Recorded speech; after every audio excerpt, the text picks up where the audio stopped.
晚上好哦，这么早就来了。听一下声音，来点 music。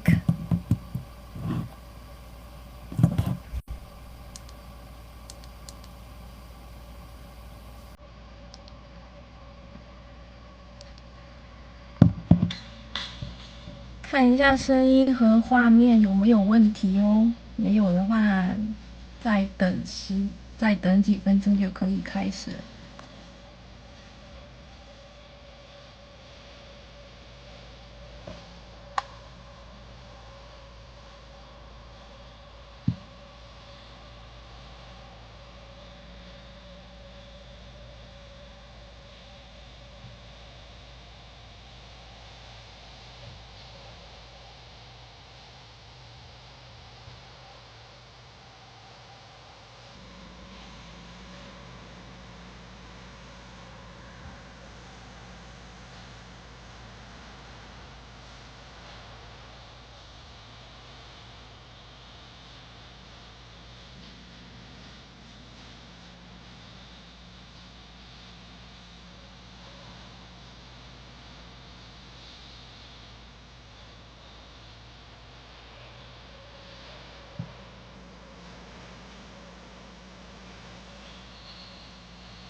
谁一直在点赞，累不累？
晚上好哦。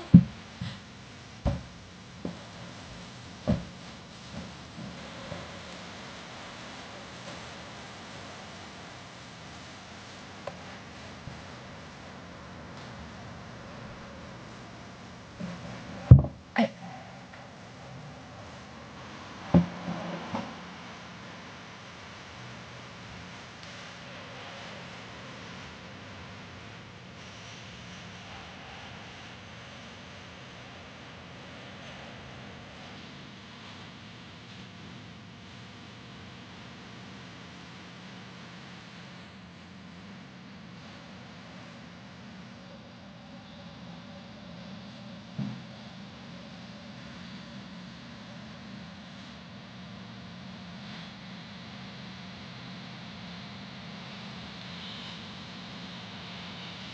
今天进来，今天进来听音乐的，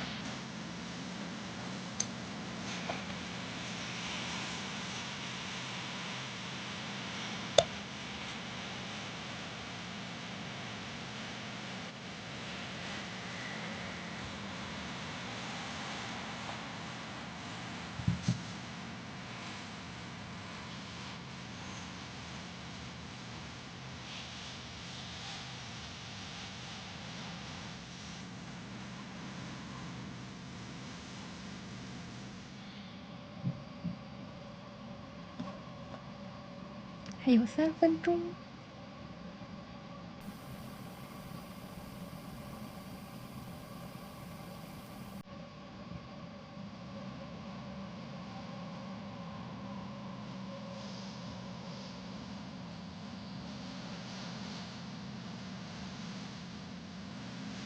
嗯，你不打油？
到时间了，好吧。第二节课是色彩构成。开始之前先说一下作业，因为刚才发了作业，下一节课是作业课，所以要我们同学要交作业，对吧？然后我在这个作业那个分享的那个作业图包里面，给大家看了这个，我们把作业贴到这个模板里面。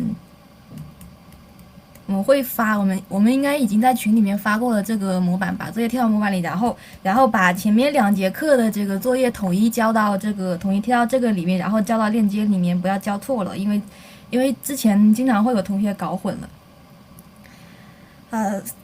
这个是作业，然后我们现在开始上课。第2节课是晚上好哦，然后这节课上色彩构成，大家应该也这是我们形和色里面两大块里面第2个比较重要的就是形。然后上一节课初步了解了一下，这节课我们再继续深入探讨一下。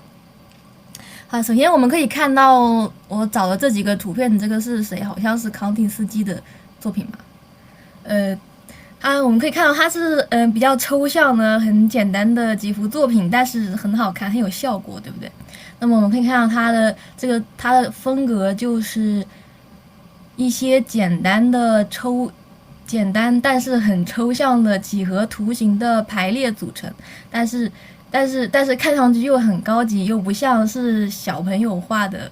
那些涂鸦，它是有规律的，有规律排布的，然后颜色也是有自己的调性的。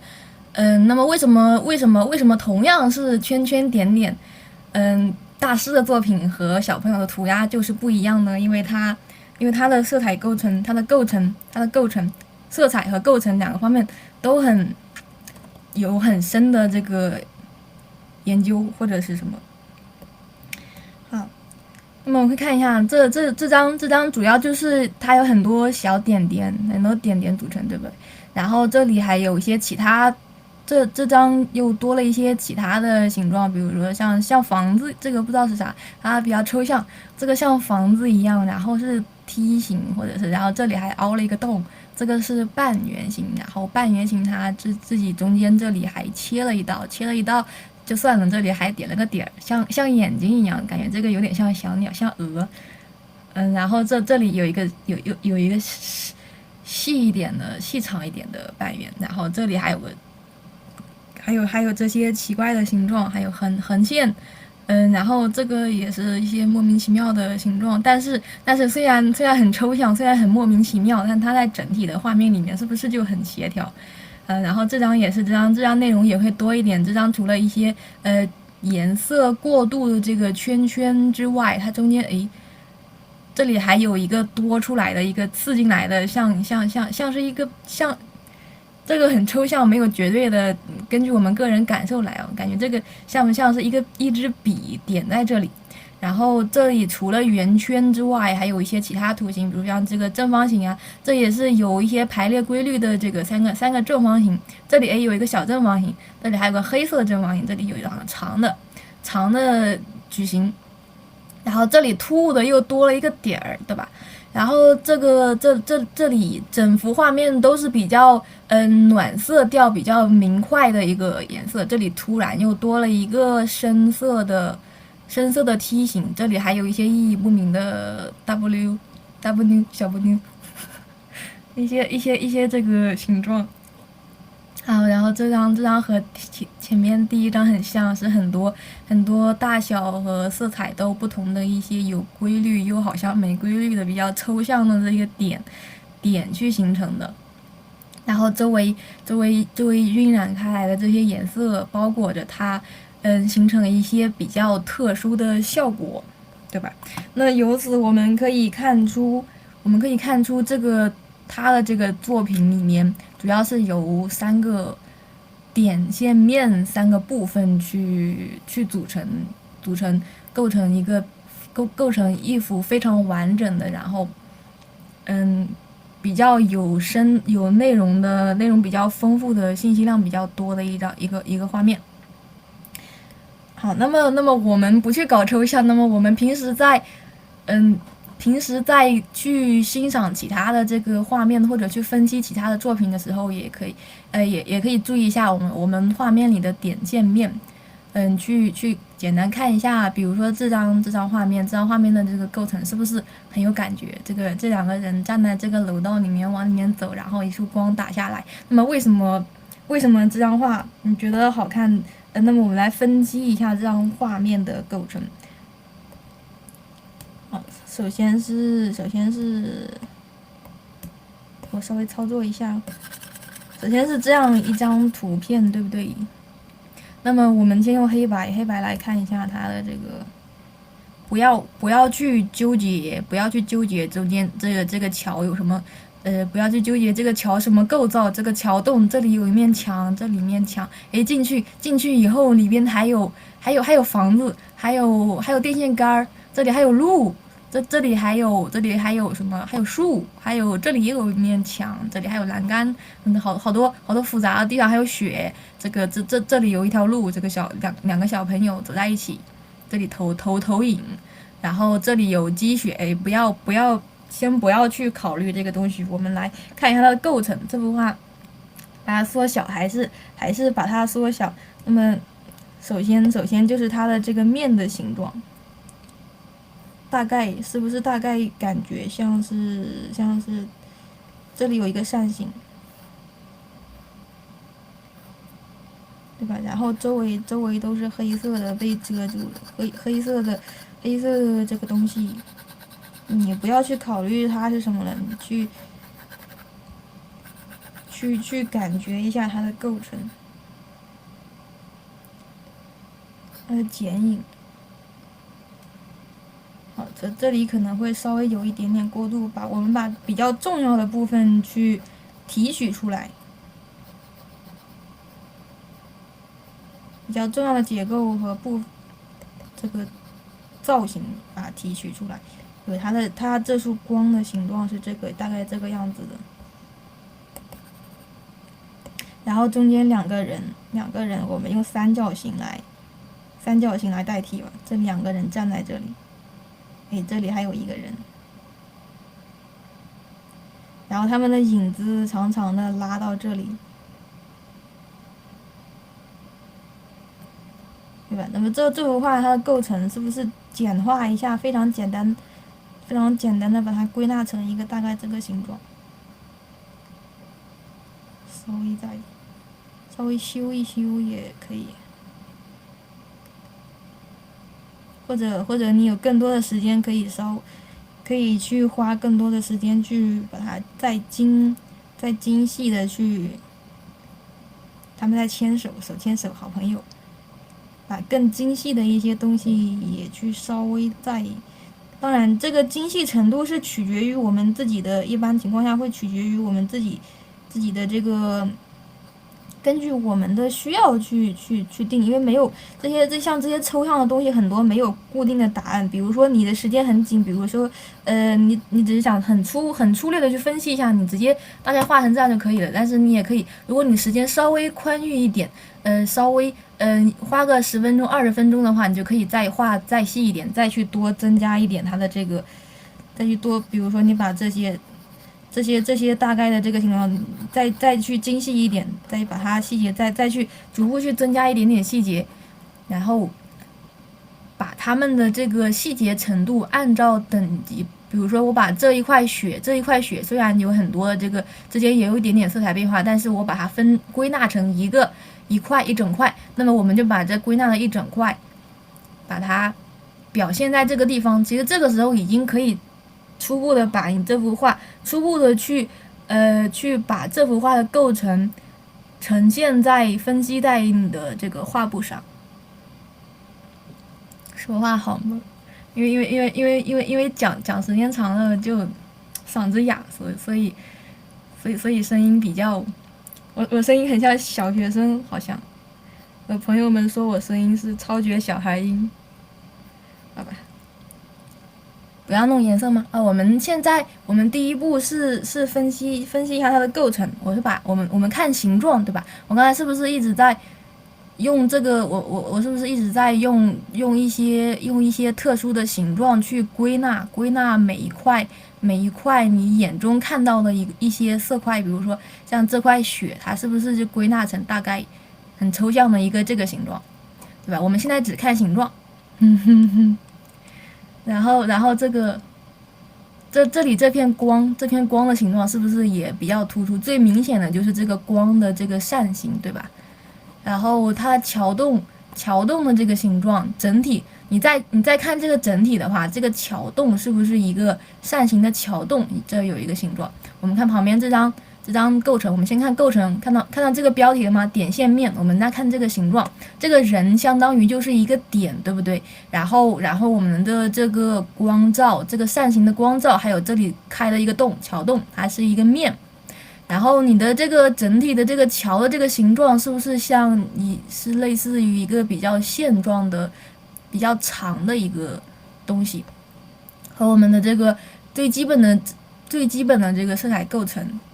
是从这个最基本的色彩构成出发，我们可以初步的去了解一下点线面。我们分析一张图片的这个色彩构成啊，对于我们这节课的这个标题是构成，对吧？点线面3个角度去分析，其实你自己你们放大看，其实画的很随意，对吧？但是为什么就是能感觉出来它是和这个原图是一样的，这个大概差不多的这个画面呢，就是因为它的这个形状，每一个色块的形状的走势是差不多的。这个是我们初步的去认识一下，初步的先看一下。然后这个时候我们就要提到一个色块提取色块的一个能力，就是这个画面每一个色块在我们画面里的分布，把它这个抽象的形状去概括出来。比如说像第一张我们没有去纠结说它这里是一个圆形的门洞，然后后面还有窗户，这里是那个窗框，这个竖直的这个柱子我也不知道是啥，然后中间还有一个人在这里跳舞，后面好像还有树，好像还有什么这个栏杆，这里还有雕花，这里好多细节，这个是那个门上面的木门上面雕刻的一些凹槽，对吧？这些我们先不去考虑，我们去把这幅画的感觉提取出来，还记得感受。还记得我们的课程主题吗？色彩与感知、感受。那么，这个感受是取决于我们个人的，对吧？那么，如果我们去用这个，只用不去考虑细节，暂时只是用一些色块去把这幅画给你的这个感受提取出来。那么对于我来说，我可能是提取出来的就是一个这样的一个感觉。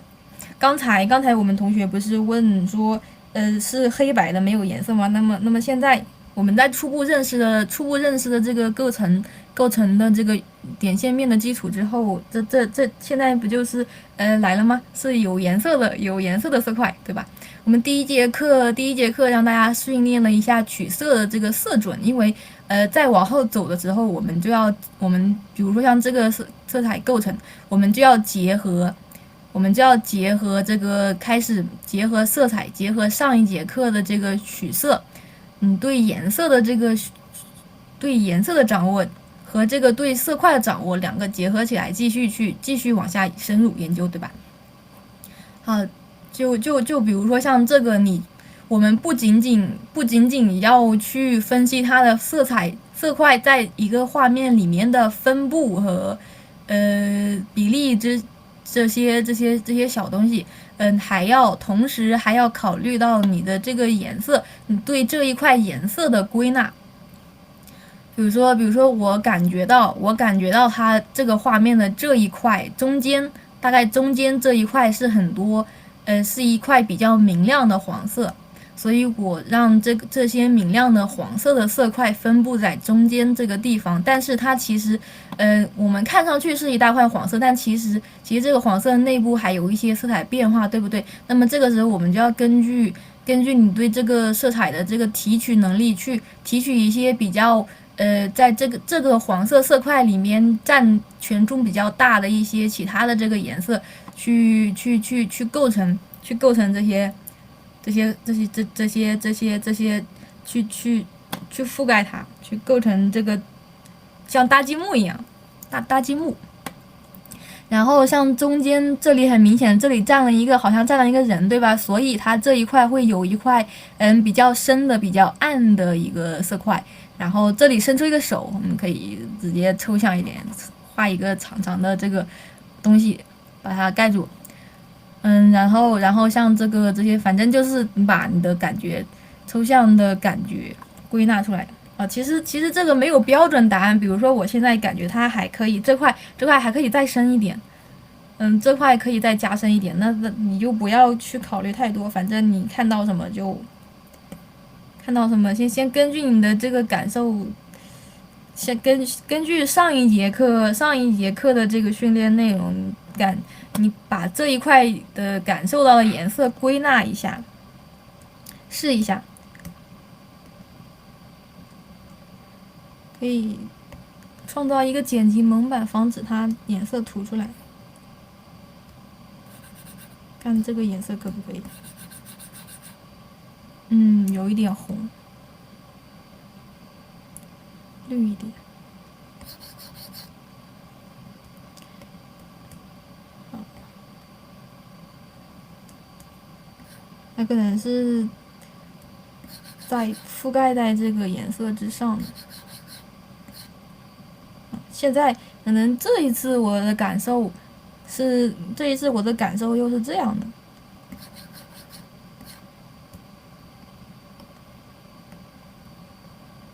这颜色我觉得还可以再深一点，再分一些层次出来。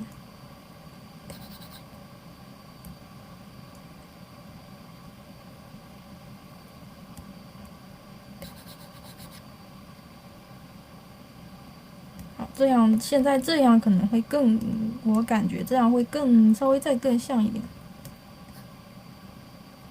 稍微再分析一点。在这个基础上，这里可能还会有一块比较亮，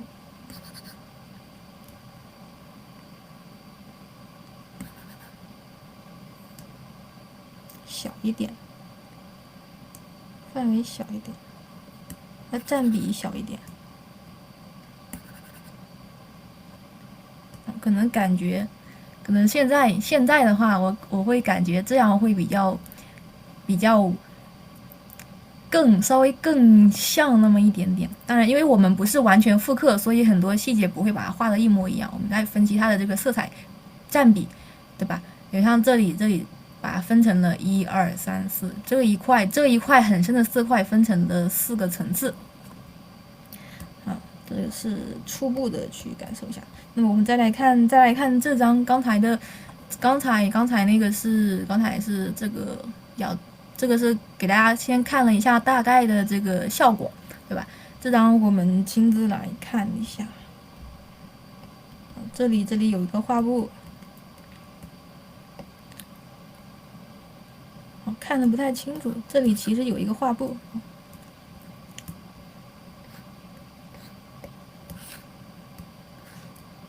我们先看上面这个，我们可以看到这2张图片，一张是原图，然后这张是把它虚化了。后面这个下一个再说，先看原来的图片。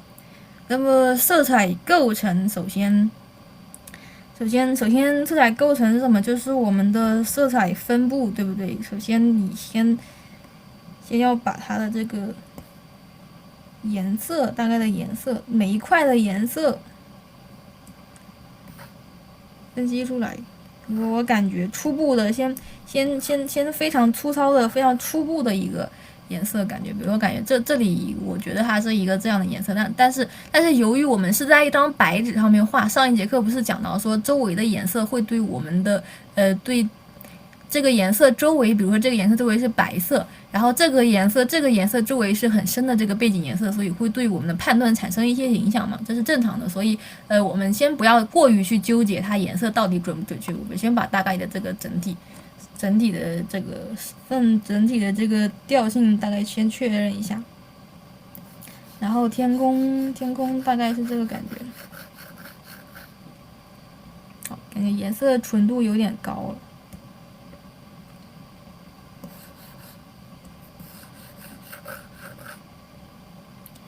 好，然后大概这就是天和海的颜色，中间我们再感受一下，是不是感觉这里天有点黄，有点黄的、灰的，应该是太阳光照的颜色。上节课我们有演示过，如果我们同学仔细认真听了的话，应该能有印象，就是我们上节课有演示过一个天空是怎样的一个规律。比如下面这个黄色，它其实是饱和度在降低。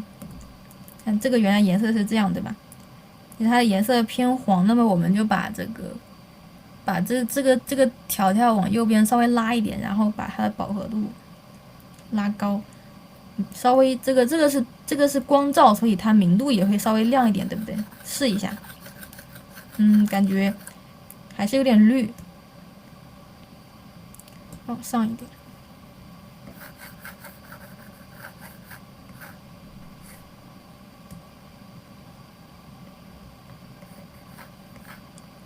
黄色的天空，饱和度越来越低，因为你的这个进度条，这个进度条走得越来越远，那么饱和度也可以大胆一点，越来越低。好，中间你也可以取一些中间过渡的颜色。我们的这个笔刷它是有透明度的，对吧？比如说我吸一个这个颜色，然后你再往上轻轻画一条，你会发现它是有透明度的。我们可以中间过渡的时候可以稍微取一些这些过渡的颜色，但是不要太纠结，因为纠结多了，有的时候颜色会变得油腻。如果掌握不好的话，颜色会油腻。所以我们在掌握之前，尽量能够清晰的去分辨它的这个颜色过渡之前，尽量先少用这个轻轻涂一层然后吸颜色的这个方法。我们现在只是在分析它的大的这个色彩过渡。好，然后其实我感觉这个天空是不是可能再紫一点？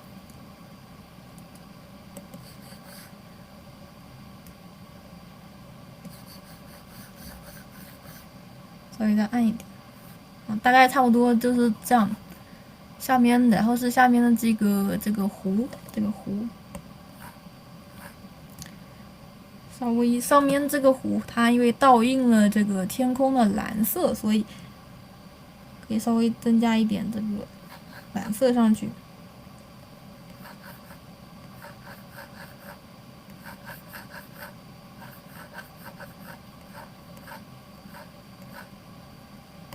然后越离近的这个地方颜色会越暗。好，这是我们对这个背景的这个感受。那么背景我们稍微大概差不多就行了啊。然后就是上面的这个人的形状，这个人是什么形状？大概一个半圆形，上面有一个小圆圈，对不对？前边，这个我之前画了一下，对吧？现在给大家再示范一次也可以。大概取一下它的这个颜色，试一下，感觉差不多。记得新建图层啊，不要画在一起，画在一起会乱掉。新建一个图层。它大概的形状走势是一个半圆形的。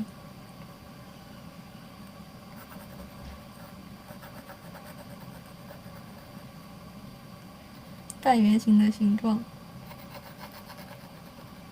还有腿在这个腿在水面里面，坐在里面。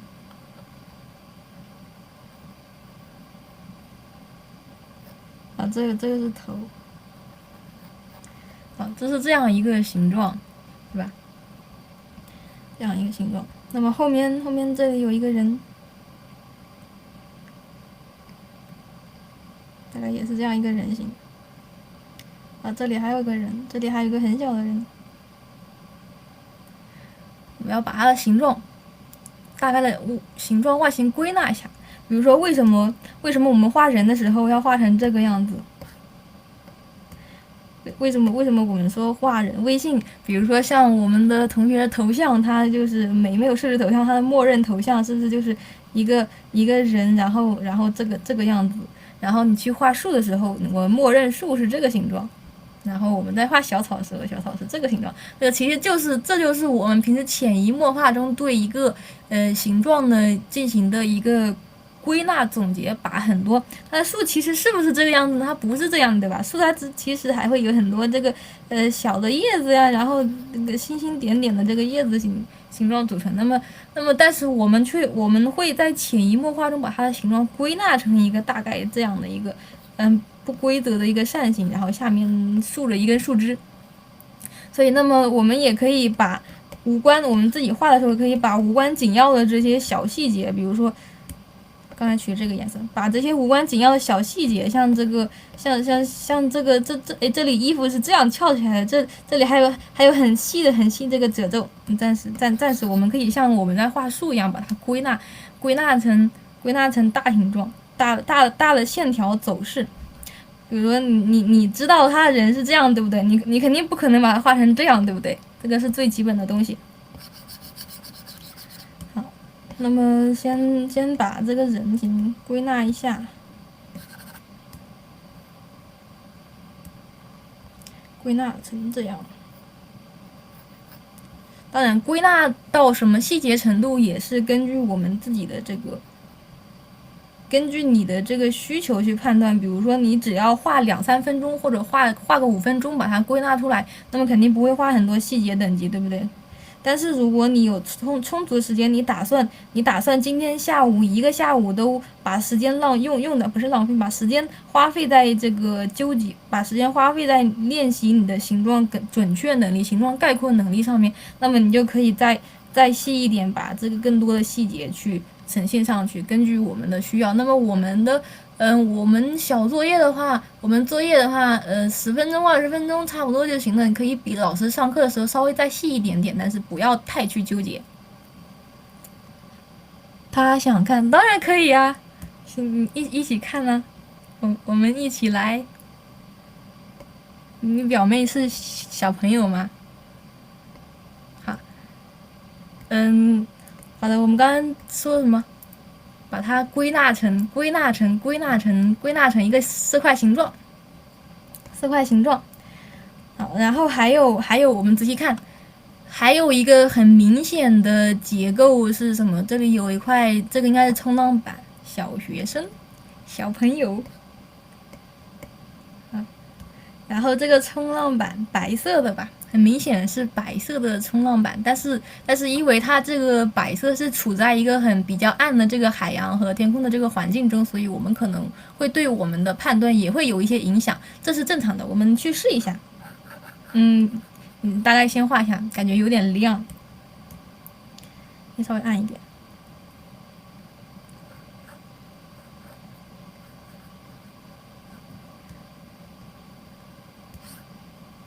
好，你把颜色直接拖到这个色块里，可以直接去改变它的颜色的。我们可以少走一些弯路，还是软件操作的这个一些小细节，就是你在这个图层这一个图层里面想改变这整个色块的颜色的话，你不用再去画一遍，你可以直接选一个颜色，然后把它拖进去，你可以直接改变它的颜色。好，这也是一些小提醒一下我们，如果是不太熟练的同学。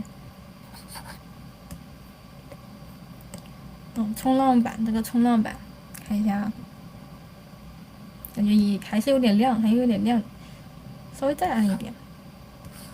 不知道同学们能不能感觉出来，就是因为它是在这个海里面嘛，所以它的这个颜色也是在整体色调里面，这个虽然是白色，但是它应该也是在黄色或者绿色的这个颜色里面去取，会比较符合它的整体色调。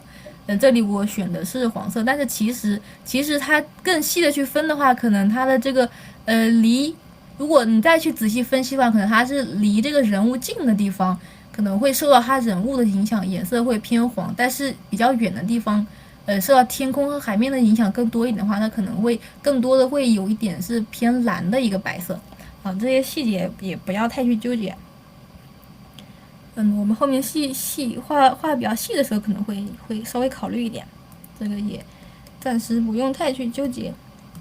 好，这个是人物，那么下面还有一块，下面再多一个这个，再去考虑一层，下面还有它的这个水面的倒影。水面的倒影，乍一看可能是黄色，对不对？但是实际上它的倒影是倒映在这个绿色的水面上，所以我们这个倒影取这个倒影的时候，可以在原来的人物的颜色基础上，让它偏绿一点。那么怎么去偏绿呢？首先整篇你的这个色相是不是要往绿色的去取？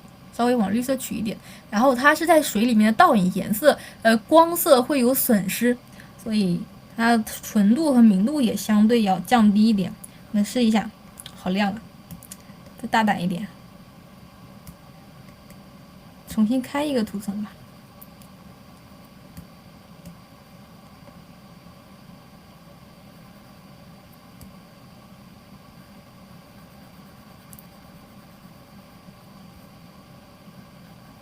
好，然后因为有水波纹的变化，那么我们可以把它的颜色稍微的这个概括成几条线，再黄一点。我感觉这个人物也可以是偏再暖一点的这个黄色。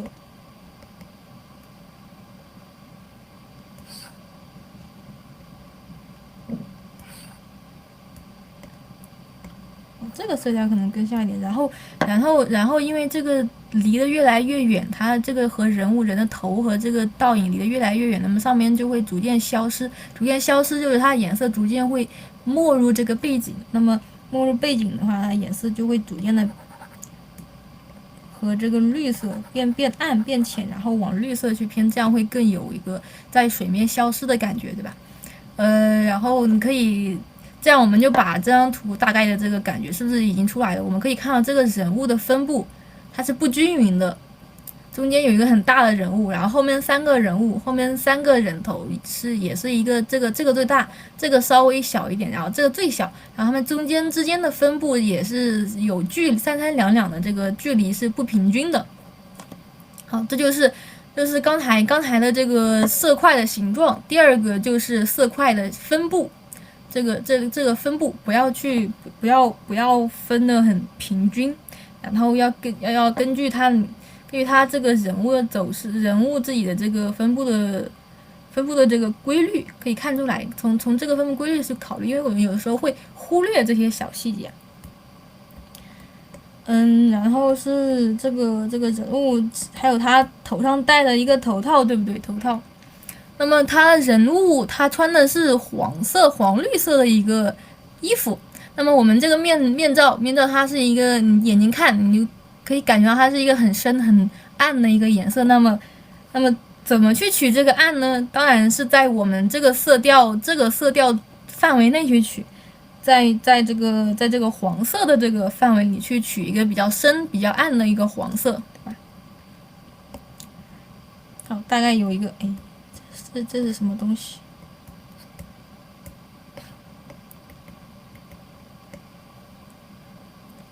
好，这一块，它的这个面罩，把它概括成一个圆形的面罩就行了。好，这里可能还有一个手，这里有一个手。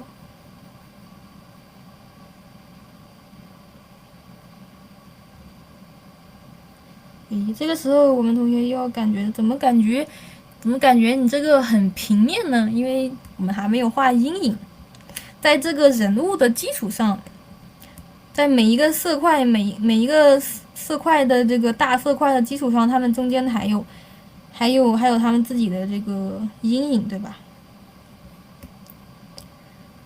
那么还是这个还是选取它原来衣服的颜色。我们可以看到它这个颜色这里会有一个投影，有一个阴影。那么画阴影选取颜色的时候，我们平时画2次元会用到一些这个，比如说正片叠底去画阴影啊，或者图层模式去画阴影，这个也是要掌握的。但是我们也要掌握自己能够去分析选取这个颜色的，直接去分析选取这个颜色阴影的能力。这两个方法都要去掌握一下。然后后面我们画的时候是可以比较理想的方式是2种方法结合起来去画。然后暂时我们先纯粹的去考虑色彩的话。那么一般纯粹的去通过自己的这个眼睛去分析的话，那么这个阴影该怎么取呢？正常情况下都是往右下角取，往右下角颜色阴影。首先它是阴影，所以它的颜色会变深，对不对？然后根据规律的话，颜色如果纯度比较低的话，颜色可能会比较灰。那么我们可以先去往右下角取。刚才这个在这个颜色基础上往右下角取。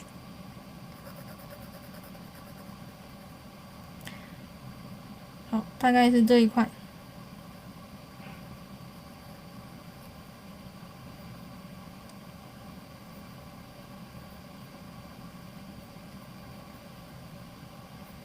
好，其实这一块都是它的这个阴影部分。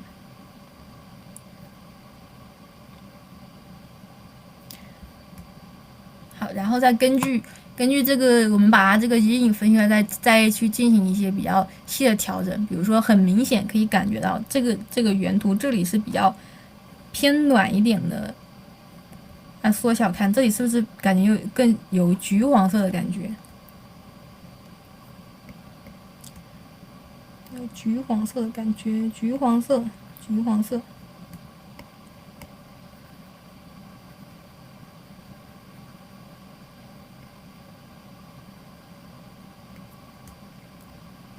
然后这里感觉它的这个黄色可能受光面比较直接，所以它的这个黄色会更亮。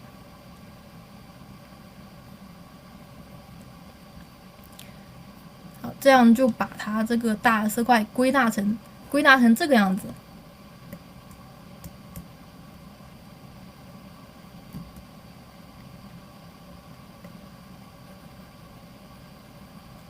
我稍微在这一块这个橙色颜色再沉一点。然后是阴影部分，我觉得饱和度点错了，阴影部分我觉得饱和度可以再加深一点。可能你当时画的时候感觉没有太多变化，但是其实你这个我们在取的时候，这里不是有一个值吗？当你的这个值稍微偏离一个5度左右，它就会有变化的，所以不要觉得是在浪费时间，它稍微偏离一点点，对我们的画面都是有影响。我还是往右下角稍微偏那么一点点，这样我们的颜色是不是有重量的感觉？颜色变深就会让我们的颜色感觉会变得更重，更有这个重，不知道怎么说，我不知道同学能不能感受出来，就是颜色往右下角取的时候，它颜色会变重，变得有质感，或者不是质感，就是有重量的感觉，有重量的感觉。啊，这是颜色的一个总之就是一个说法。好，这一块。然后刚才其实这里它也不是纯粹的一个黑色，对不对？它的手放在这里会受到它整体人物的影响，它会受到这个黄色的反光。那么我们可以把远处的这个颜色让它的颜色变轻变亮一点，然后黄色也更多一点，这样是不是就有一个这个自身的这个变化？我们逐渐的去增加。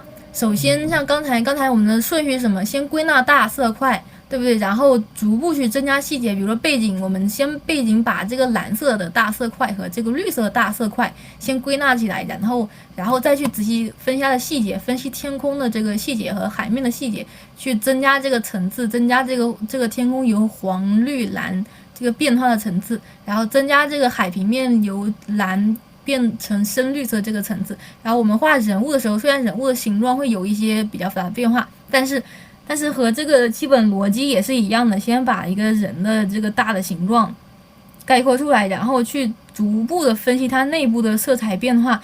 比如说像这个阴影，首先最重要的就是想画出体积感，不是最重要就是它的阴影部分吗？所以这里先把这个阴影也是一个比较大的一个点，比较大的一个比较重要的一个方面，所以我们把这个阴影再去阴影这一块的这个阴影和体积，用阴影去表现它的体积，然后它整体的受光面这里也会有一些细微的色彩变化，比如说像这里，因为胸前这一块衣服，它周围被很多的衣服，很多这个黄色的布料。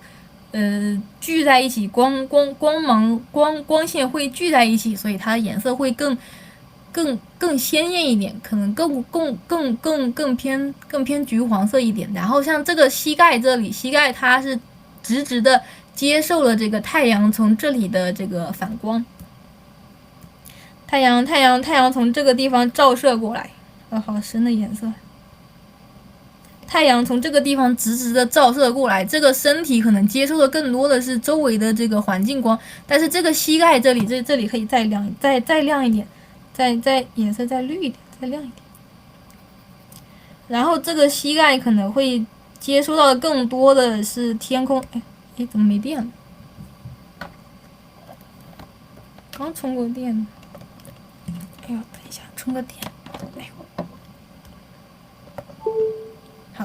然后这里可能直直的受到更多的光照，所以它的颜色会更亮，更轻快，更亮。然后这个肩膀也是，肩膀和这个比起来可能会暗一点，但是这个肩膀和它身体和它中间这一块色彩集中来比，这个肩头也是直面着这个太阳，直面这个天空，它的颜色也会稍微的这个更轻快一点，对吧？所以这样我们就大概把它的这个体积和这个色块的感觉归纳出来。好，这个箭头擦掉。对，明度更高，你可以这么说，因为不只是明度高，有的地方它是是往这个有的时候它这个亮面是往这个地方去，它不仅仅是明度高，有的时候它的饱和度也会稍微低一点，这个我们后面会更细的去讲解。好，这个既然他的这个人物有投影，那么他的影子是不是也是有投影的？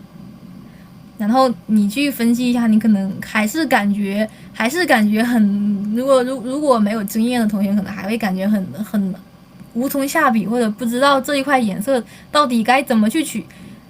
这个时候还是要结合一下对画面的理解去分析。比如说你这个阴影里面的这个投影，因为这个人是穿着黄色的衣服，所以他的这个这个衣服的阴影是不是也会在这个和这个差不多的这个色相，差不多的这一块去改变。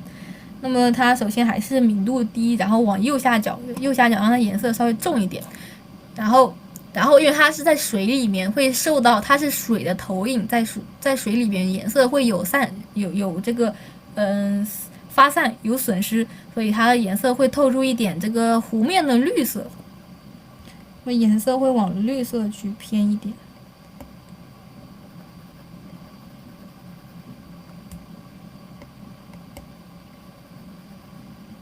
好像有点太绿了，稍微再黄一点。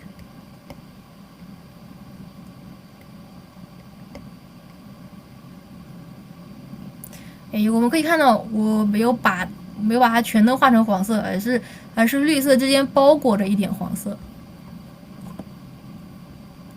其实我感觉这个颜色可以再暗一点。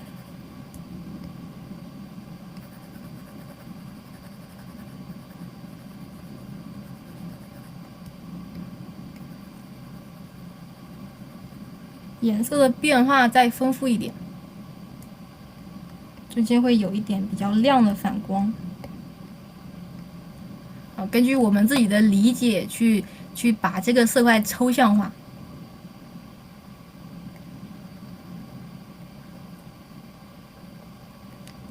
这个颜色也可以再暗一点，因为我们刚才把整体的颜色都压暗了，所以它的暗部也会更暗一点。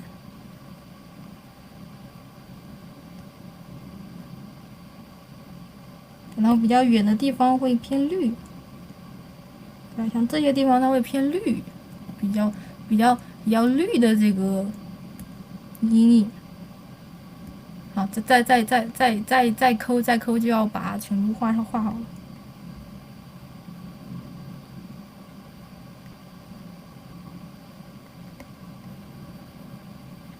总之就是你对这幅画面是怎么理解的？其实现在画到这里的时候，我会感觉这里，这个绿色要再深一点，这里有一些波浪，对吧？稍微意思一下。这是这个人坐在这个地方，但是我感觉这里可以，这个人可能这个人相比于这里这个人，相比于背景的其他几个人，他可能会也会更亮一点。直接拖过来意思一下。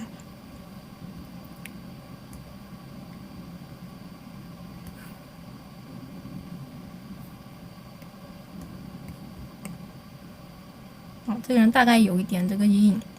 好，这个我们把他这张图大概的感受和分析投射到这个地方，投射到我们的这个另一张画面里面。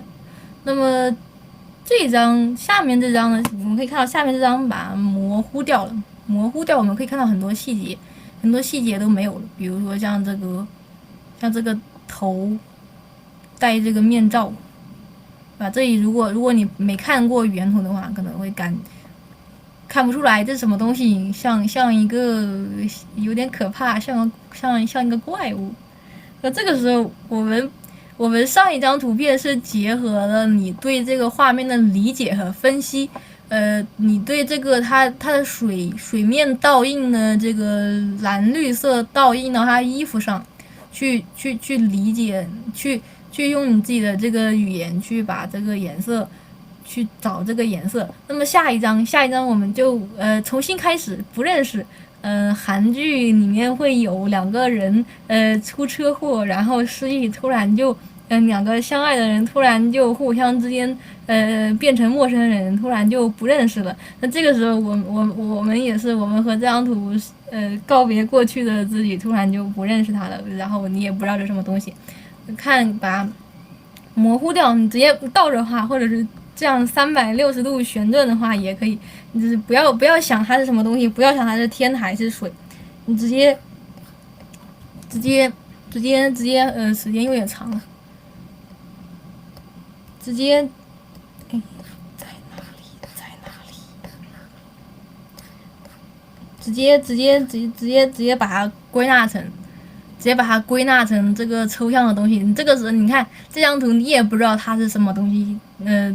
如果你不认识过去的自己，如果你不认识他的话，你乍一看这2张图，可能你也不知道它是什么东西，但是你还是能够感觉到它是这张图的一个无敌简化，超级简化，稳过你。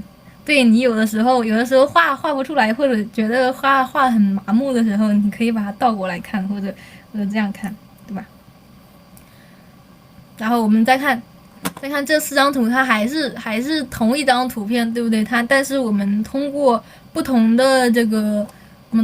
的方法去分析它的这个色彩组成。上一张图片呢，我们可能会结合一些平时的这个经验和理性的思考，去把这个人物坐在水面上的一个场景呈现出来。那么像这张第2张呢，就是完全直观的，像这个一样。非常直观的，只是用你的感受去把这个画面分布重新呈现在纸上。这个比如说这一块这个黄色，然后这后面星星点点的三个色块。好，那么它有什么特点？就是分布是不均匀的，它们之间分布是不均匀的。那这个色块是不是大小也不一样？然后中间这块最大，它是这样一个分布，然后这个是色彩的构成，首先不均匀，然后大小也不一样。后面背景的颜色，背景这中间有一个白色的东西，从中间刺过来，对吧？然后第2个就是色彩方面的，比如说它的背景的颜色比较统一，都是蓝绿色。它蓝绿色应该都是一个比较偏冷或者是比较偏中性调的一个颜色，对不对？然后中间凸出来的这个人物你的画面有个亮点，这个亮点就是一个比较显眼的一个你想要突出的一个颜色，或者是它的一个。怎么说呢？它的一个比较有特征的一个颜色，有这幅画的特征。比如说你认识一个人，这个人他眼睛很大，或者另一个人他虽然眼睛小，但是他鼻子很高。然后这是每个人他虽然有鼻子有眼的，一幅画你有颜色也有色调，但是他每个人都有自己的特点。那么他的特点就可以归纳成我们去归纳这个人的长相，你不会说他的这个人的鼻子是多少是45度角，是多少度角的这个弧度，然后这个鼻孔的弧度，你不会去归纳这个，你只会把它归纳成鼻梁很高或者是鼻子很挺，对吧？这是他的鼻子，它的大概形状。啊，这个就是色块提取色块信息，提取它的特点。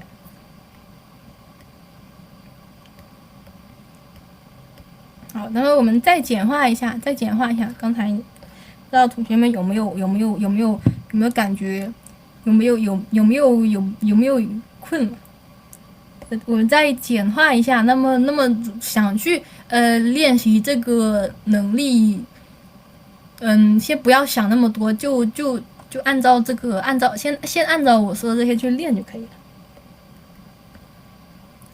好。那我们看一下这几张图片有什么共同点，又有什么不同点呢？口胡，是的，看一下52，我们还是像之前一样8点钟的时候休息几分钟，好吧？先把这个看一下，我们看这几张图都是一些比较简单的一些图片，但是它的这个构成和色块分布很清晰。我们在图包图包里边有给大家分享过对吧？都好看，都好看。那么哪里好看呢？对我们第一节课说过，第一节课有说过要改变思维模式。那么我们要从一个观赏者去转变我们的角度，去变成从观赏者的角度变成从创作者的角度去看他的画哪里好看。那么你肯定我们就要不仅仅是觉得它好看，你要从它的色彩或者是构成两个角度，画画的时候审美两个方面。你觉得它首先第一张你觉得好看，为什么？因为它中间这块红色被点缀的这个红色很和谐。对色彩方面的话是色彩，它的配色很好看，对不对？它的背景是蓝色的这个不同程度的这个蓝色，比如说它就很深的这个地面的蓝色，然后天空是比较浅的这个蓝色，然后这个地面是一个比较中间过渡的一个颜色。然后这张也是这张是大海是一个比较不容易出错的一个场景，对吧？大海一般都会很好看，为什么呢？因为它的这个沙滩呐、或者天空这个海平面非常蓝，非常的这个什么好看。然后这也是这个山坡受到一个很暖的这个光暖很暖的这个光照互补色对比色，之间互相搭配很协调，有层次感。对，有层次感。看到同学说什么？取色互补，对，两个方面看，我们这个同学能够懂我的点了，就是第一个方面，他们的颜色搭配很和谐；第二个就是他们的色彩的形状很好。那么再具体一点，他们的形状还有什么特点呢？还可以看出来他们形状还有什么特点吗？看这里这个购物车，如果你不去仔细看的话，可能我把这里归纳成3个正方形，但它其实是一个购物车，它的棱角是条条框框的，后面的这个天，后面的这个房子建筑物也是比较直的，这个条条框框的，或者是梯形，然后是什么地板砖也是。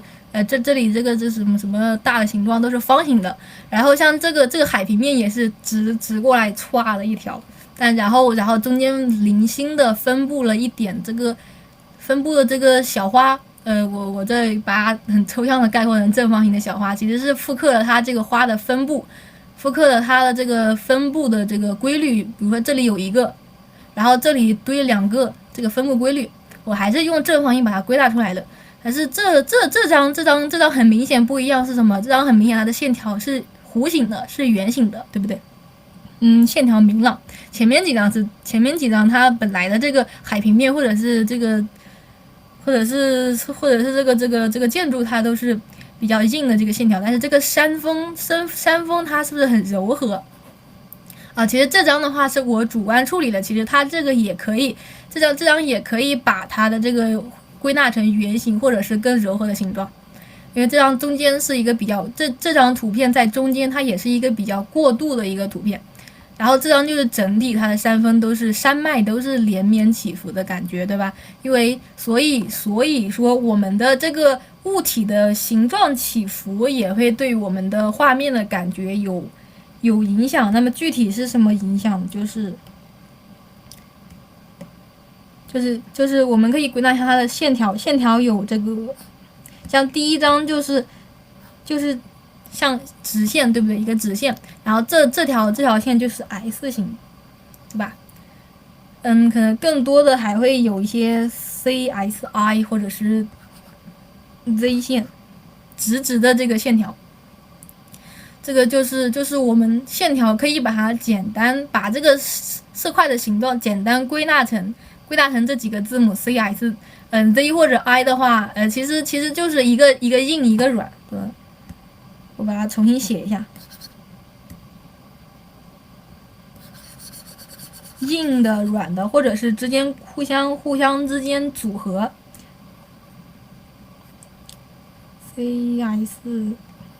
I 的话，其实I 和 Z 差不多啊。C 其实和 S 也差不多，总之就是一个硬一个软的吧，一个没有棱角，一个棱角很多。然后分布是我们之前讲过的，我们刚才有讲到，刚才那个有讲到分布就是什么不均匀，对吧？有大有小。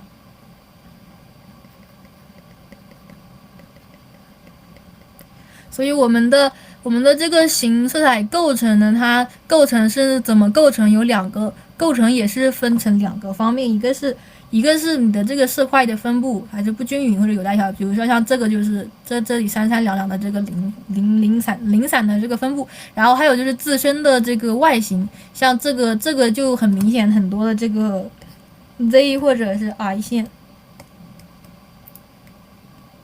A。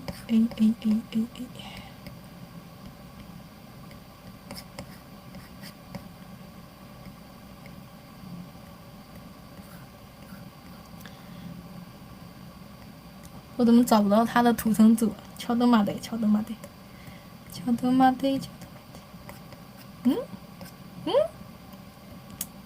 画画人至暗时刻消失的图层。哦，在这儿。好，它这个 CSZ。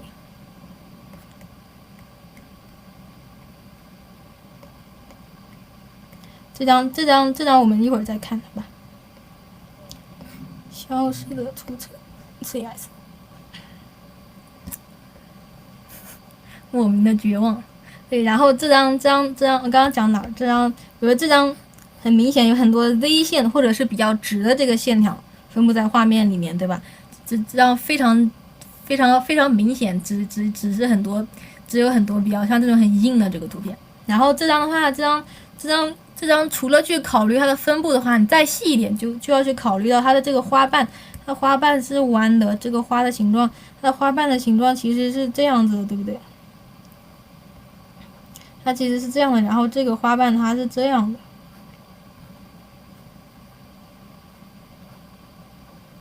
大概是有一个这样的这个形状分布，对吧？然后海平面是一个比较直的一条直线，然后这张的话就是基本上完全都是 C 线或者是 S 线呢，它们之间互相组合。好，这就是两个大方面，色彩构成两个大方面。好，还有一些其他的这个例出比较，比如说先组一下，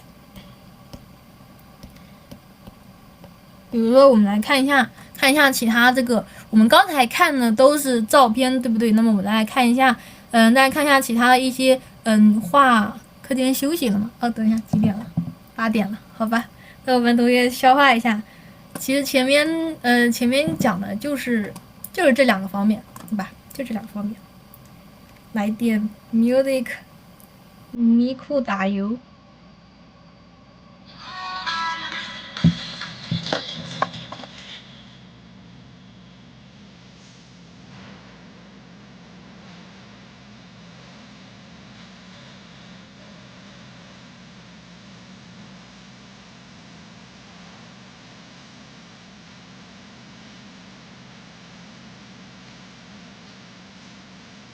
就答应那个咪酷演唱会，对呀。但是昨天和上次和一开始我放的是其他的歌，这期课我第一次放咪酷的歌，因为我们二次元就是这样啊。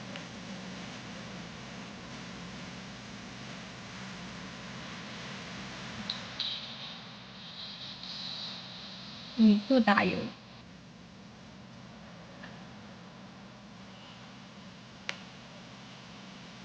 你可以趁这个时候来欣赏一下这两幅画，就是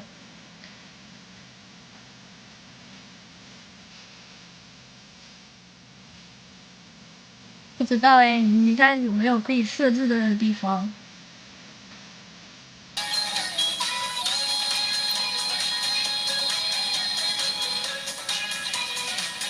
其实这张图片就是很多 S 线的组成 ，S 线、C 线的组成。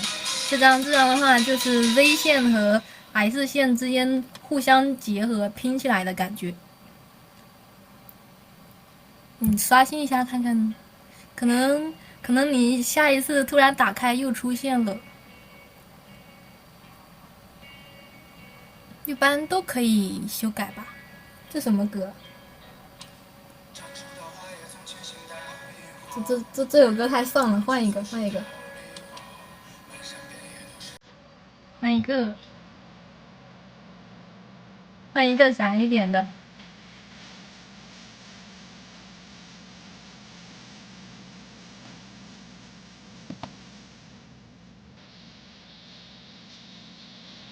是的，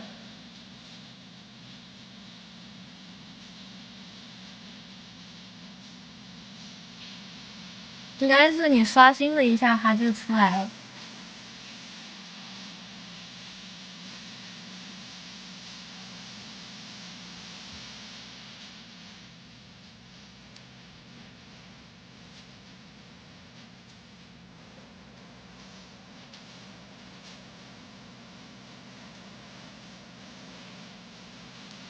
不是，他是一个叫什么丹来着，忘了，一个外国的画家。木下的话，它可能会比这个画的更精细一点。木下应该会更华丽一点，它这个就是比较简单，但是简单又高级又出效果的感觉吧。你看仔细看，他的人是没有脸的，然后其实也没什么细节，它只是一个形状，对吧？因为他们都是比较平面的，他们都是比较注重平面构成的这种感觉，所以可能有点像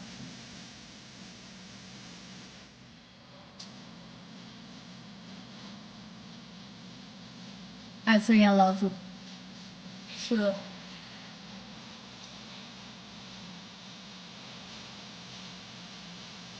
非常超群的一个作家、画家，一个作家。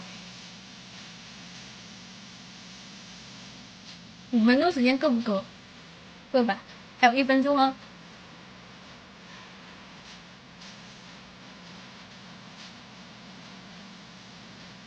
我之前玩过，但是我最近不玩米哈游了，因为太无聊了，玩腻了。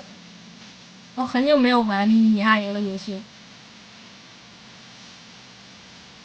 最近在玩1999，二次元最喜欢的1999女童游戏。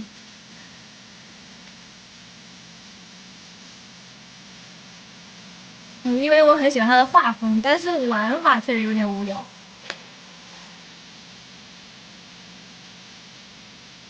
到时间喽。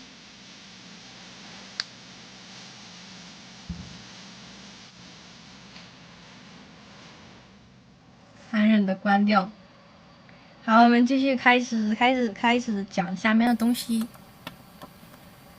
好，刚才让同学们去欣赏了一下这2张画，然后我们同学也有同学提出了说，这第一张很像木下的风格，为什么？因为他们都是平面构成非常非常出众的风格，对吧？那么我们来看一下，那么这张其实就是什么？就是 S， 你们看到它背景这里有一个 Z， 切割下来，对不对？这里两个分成了两块，这一块是背景的这个田地是红色的，然后这里近的地方是草地，蓝色的 Z 线2个形状，然后在这个背景之上呢，又是中间有条小路，然后里面的人他穿的是裙子，对吧？他的这个衣服布料是柔软的，然后人的动态也是柔软的。因为她是女孩子嘛，女孩子的话动态会更柔和一点，而且穿裙子。然后像这个地面的这个花草也是很多的这个是一个叫单什么忘记了，我一会儿下课的时候给大家分享一下，好吧？我突然想不起来了。就是叫什么埃里，想不起来了。然后就是这个像这个除了背景的话，它后面的河流，然后这个小路，还有人的这个动态和服装。还有像这个草地，还有它的这个藤蔓之类的这些柔和的这些东西，它都是用一些柔和的线条去呈现，对吧？像这个 S 它的人物的形状。那么我们可以看出，有的时候我们的画面不仅仅是不仅仅是单独的这个 Z 或者 X， 它们可能会互相结合，互相结合会组成很多不同的效果，像乐高一样，你把每一部分拼起来，拼成一个完整的，拼成自己的语言，拼成完整的完整的感知，还是我们的主题，色彩与感知，对吧？所以它形象也会影响我们对这些照片的感知。然后像第二个，这个老师也是这个作家，这个画家，老是说成作家，这个画家他这个作品的特点也是他很擅长用这个不同的这个线条，很擅长用一些很简洁概括的线条去表现我们眼睛中看到的东西。对吧？和现实的，刚才我们都是看了一些照片，对不对？和现实的照片不一样的是，我们这些很多这个画家他在去画这个图片的时候，他其实看上去很精简，让你一眼就看出来他画的是什么，但是其实他很多细节他都是选择性的去表达的。比如说像这里其实就是一条线画出来，一笔画下来的，对不对？一笔画出来的一个形状，中间的很多细节，比如说这个石头块，这个叶子，它一笔直接画下来的。但是它虽然说看上去很随意，但是他们是能够精准的去掌握掌握你这一笔到底该怎么去分布。它不是随便在这点一点，它可能点的时候会考虑到这个三三两两的树叶分布啊。会考虑到它们之间的排布，它不是眼睛闭着随便点，对吧？摄影作品这两张都是画出来的哦。这两个画家这两个都是国外的一个油画的这个作品，他们的这个作品的风格都非常明显，非常有特点。这个是画，对吧？那么我们再看一下这个照片，真实的照片，比如这几张，这张，这张还是巩固一下，这两张是最简单的两张照片。之前想让大家去试一下，但是感觉有点太简单了，就是非常基础的吧，就是两个形状大小。这两张图片都是形状大小不一样的这个正方形去组成的，但是其实它的组成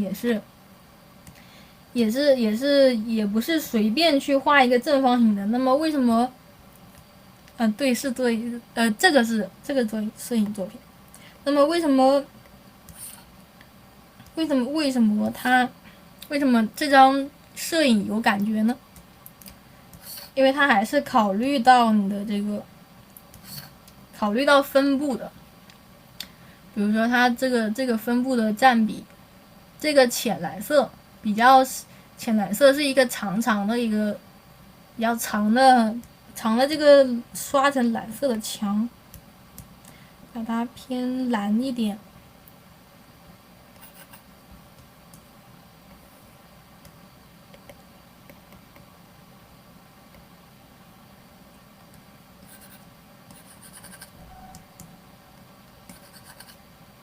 再大占比再大一点。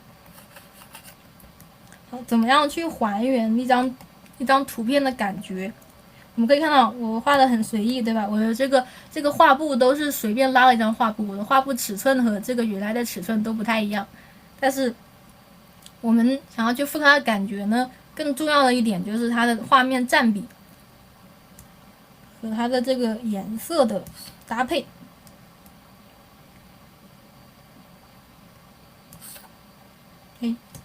锁定了，不好意思。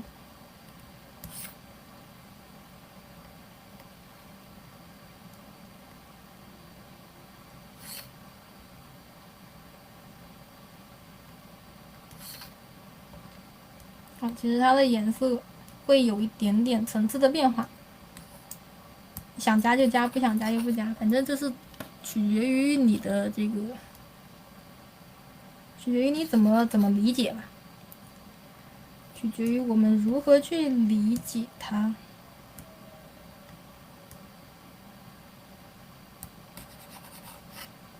好，可能我会感觉把它分成这样一个层次，中间好有点紫，中间应该没有这么紫。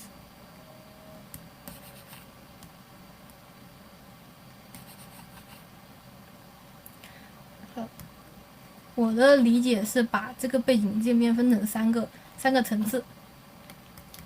如果不好去掌握的话，你分成一个、两个，或者直接一片蓝也是可以的。后面细化的时候，再去纠结这些东西。然后这里有一个房子，大概一个长一点的房子。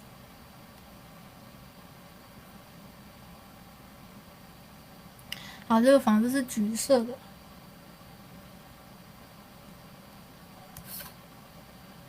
怎么这个形状？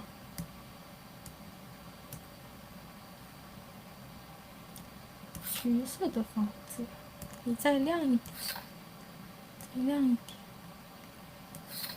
我们去分析画面和色彩的时候，除了思路清晰，第二个刚开始去练的时候，除了思路清晰之外，最重要一点就是耐心，一定要有耐心，因为你到后面的时候你可能会有几十上百个图层啊，或者是你要画很多细节的话，那么这个时候就是要考验我们的耐心的时候。你画画的话，画人为什么好？为什么很佛系？因为我们都很有耐心。好，这个亮一点。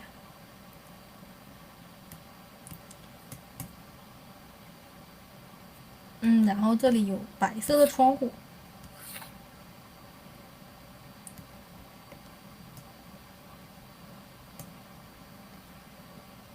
这里有一个棚子，不要考虑它是棚子还是什么，你就主观的去感觉它这里有一块红色的东西，感觉这个可以再亮一点。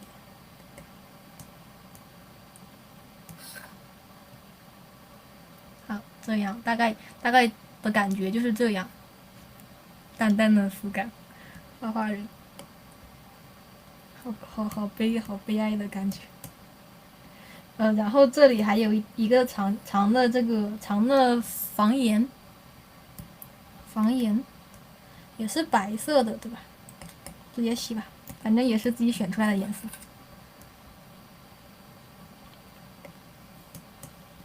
好的，下面这个投影，在这个颜色基础上选阴影的时候，你这个投在这个墙上的阴影是什么？是在这个颜色基础上往右下角拉。那么，比如说我们后面还会考虑到什么打光，怎么画不出来？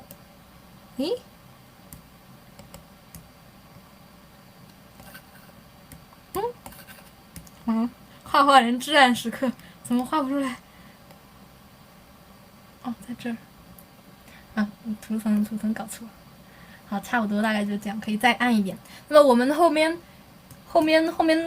去研究光影的时候，可能还会说什么亮灰暗沉啊，或者暗灰亮沉，或者是什么透光、散光或者光晕什么东西，这些东西都是建立在我们能够正确的找到它的投影的颜色，找到合理的这个投影颜色的基础上去考虑更多的东西。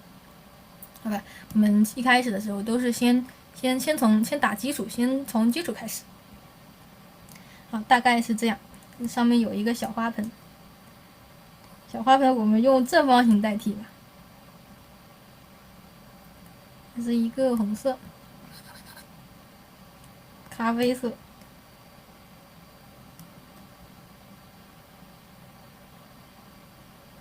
先建一个。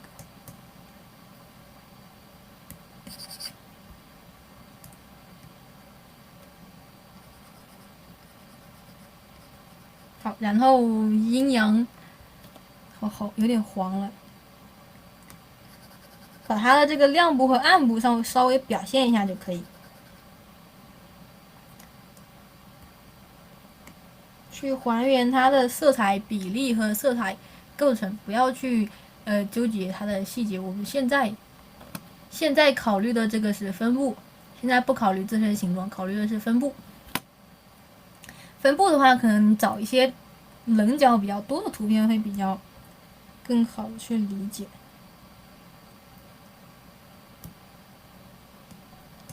啊，然后这些小花花，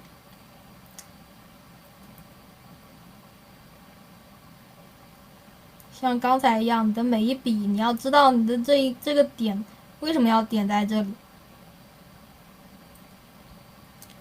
根据它这个花是围在这里一团，然后要注意不均匀，有大有小，所以你的这个点要互相之间建立一种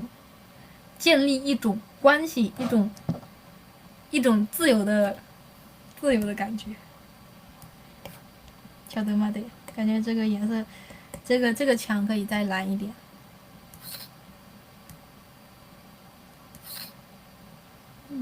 这样舒服一点。好，这个点也是这个点要遵循我们的不均匀和然后有大有小分布的感觉。你看，不需要完全抠，把画的很细，把它每一个花瓣都画一样，去复刻它的感觉。复刻感觉的话，就是它的点要点的像那么回事，点的像点，抽象。然后是叶子。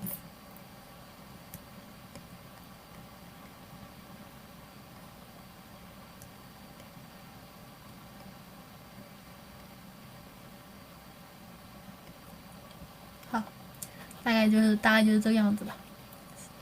大概这个小的细节什么的就先不去管，先把它的感觉来复刻一下。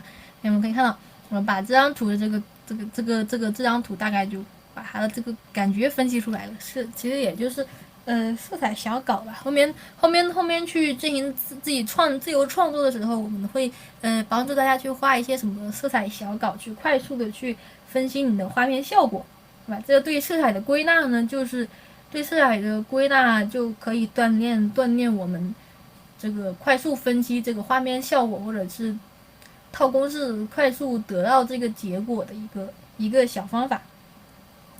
这张也是一样的，我们就不去重复了。然后还有这张的话，它的这个更适合，除了这个分布，它的这个钢管这个铁是路灯吧？这个路灯的分布，除了它的分布不均匀或者有大小，按照它的走势去分的话，它还有自身的一个比较特殊的走势。比如说这个 Z 型，这个 Z 的这个拐角，它是这样拐的。在这个在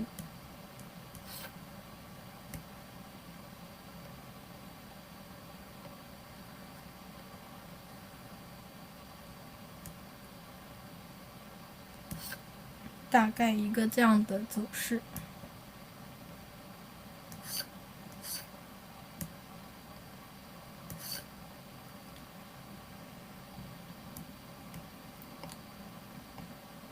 好，然后它除了我们的这个黄色占比很少之外，这张图片更侧重的是它的这个形状分布，对吧？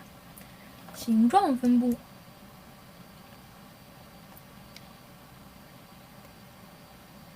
感觉应该是这样。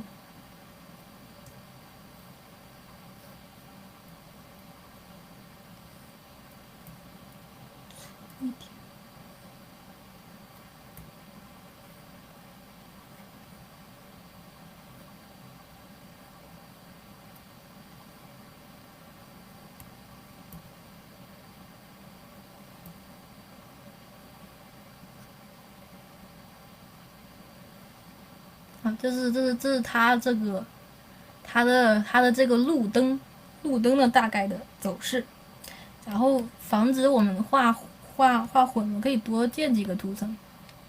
然后这个是这样，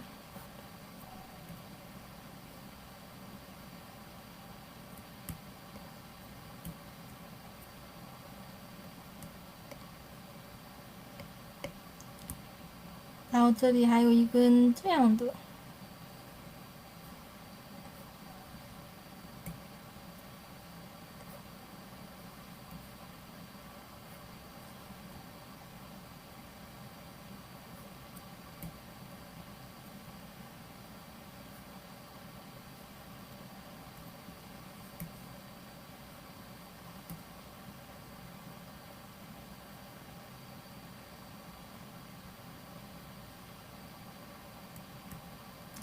大概就是这样一个线条的走势，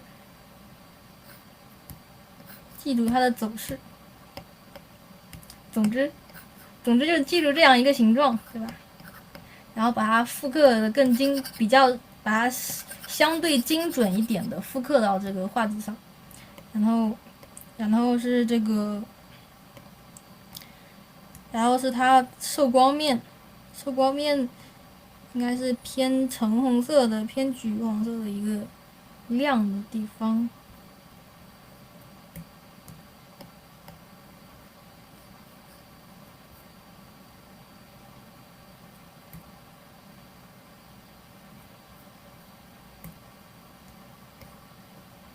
饱和度高一点。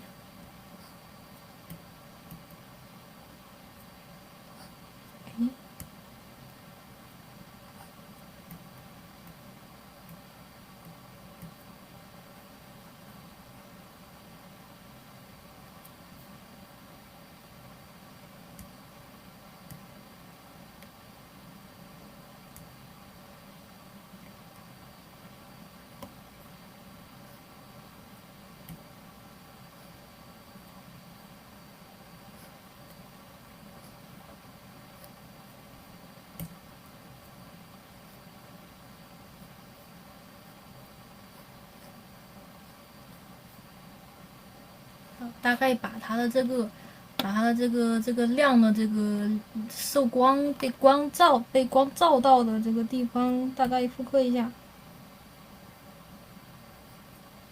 好，这个是这张照片给我们的感觉就是这样。好，这个是从自身形状的角度去分析一张图片。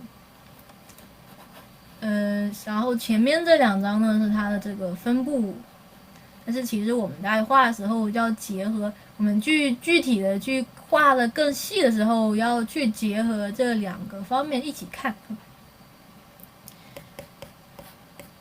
先煮一下。哦天！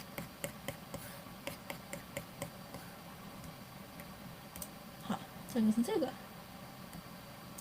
这是刚才的那个，刚才的也是一个刚才的对这个的分析。那么刚才还有一个这张图片，对吧？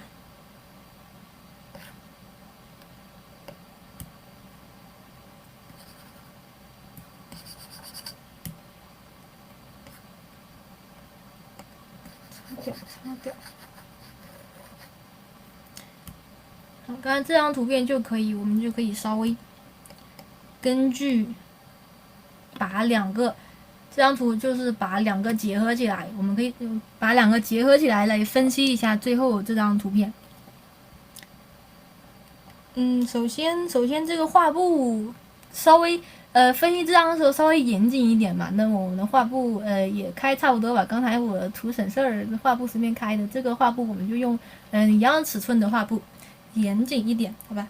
然后首先是它的这个颜色布局和颜色的色块的形状。比如说这个人，把它缩小看，眼睛眯起来，我感觉这个人可以直接用一块黄色和这一点点红色，先用黄色把它大的这个先概括一下，对吧？先把还有把背景先找好，背景的颜色。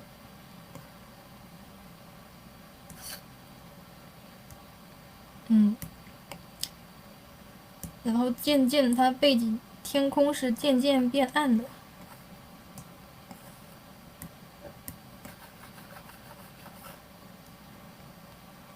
我一般会习惯把它分成3层，至少3层吧。然后我们同学按照你自己的习惯去分一下，多分几层也可以，就是千万不要去涂，不要去抹的太多。我们尽量用这个层次去，尽量用一些用一些这个清楚的、清晰的这个层次去分，后面再说。好，分成这3层，是上面的这个天空逐渐变暗的这个层次。哦，然后是这个黄色的衣服。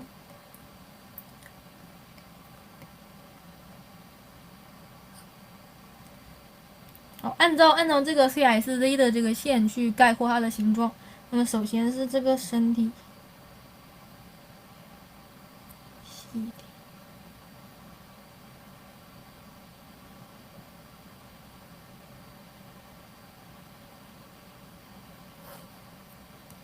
剪辑蒙版。记得剪辑蒙版的时候，下面要封口，不封口的话，你整个都会变成黄色。稍微修一下形状。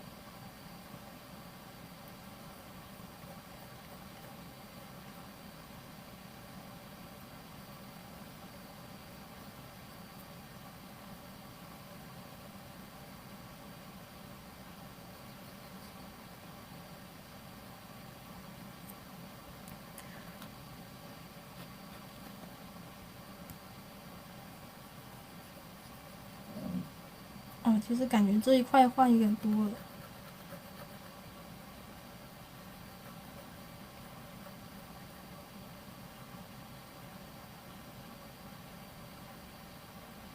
其实像黄色这个颜色的话，它是有一点膨胀色的感觉，所以它会主观的让我们感觉这个黄色东西体积会大。所以有的时候我们也会被这个颜色自身的这个自身的特性去所影响。比如说我刚才取的这个黄色就有一点太大，这个时候我们就可以结合一下其他的这个东西，去判断。比如说这个地方消失的这个焦点在哪里？这个焦点在这条边的大概1/5或者更少一点的地方，所以这个可以稍微再低一点。刚才我们先把大概的形状框出来，然后再慢慢去调整一下，稍微调整一下。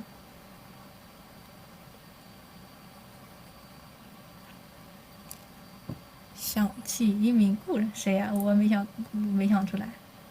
这不是很正常的一个人拿着花的这个照片吗？好，这个消失点也大概和这边是这个消失点和这个是一样的。这像吗？它不是只有一个上半身吗？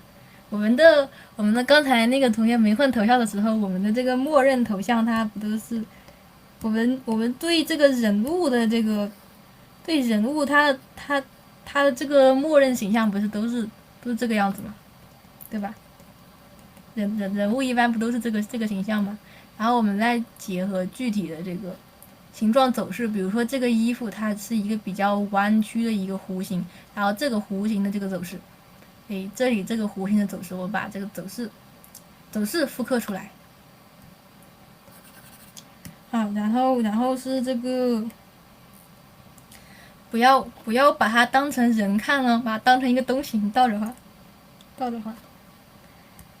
好，然后暗部的颜色可能，因为他穿的这个衣服是橘色的衣服，然后他这个反射出来的光都是一些比较暖的这个光，所以它可能它的阴影颜色会纯度比较高的一个偏暖的一个颜色，试一下。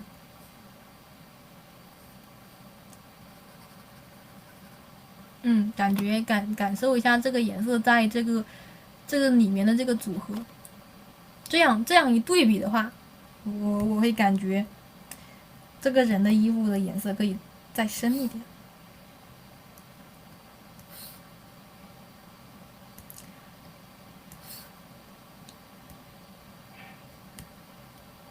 好，然后还是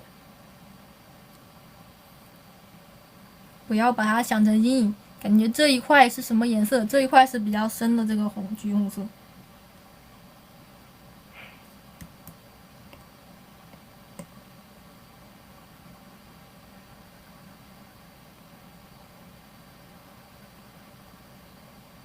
先不要管这个人物的死活，你把你眼睛看到的，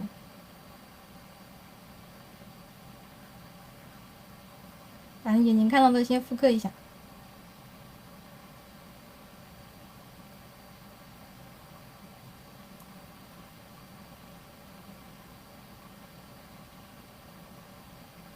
注意它的形状啊，即使是这两个条条，它这两个条条它不是随便的画两根条条，它这个条条也是有自己的形状的。比如说像这个条条，它就比较尖一点，然后这个条条的话，我们可以把它概括的稍微钝一点。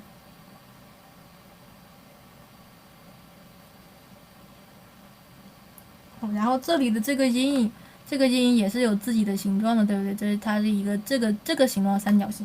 我们注意啊，我们即使是我们画三角形的时候，它这个三角形也是有自己的形状的。比如说这个三角形是这个三角形，但是有的三角形它是这样的三角形，还有的三角形是这样的三角形。然后我们画圆形的时候也是，圆形它是有这样的圆形，然后有的圆形是这样，有的圆形是这样，有的这个形状它都是。要注意观察我们的形状自身的这个变化。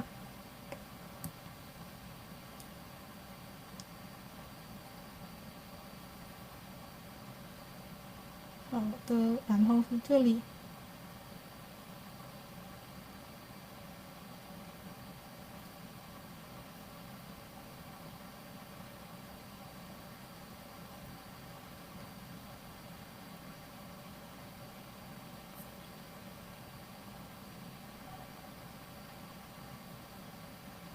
然后这一块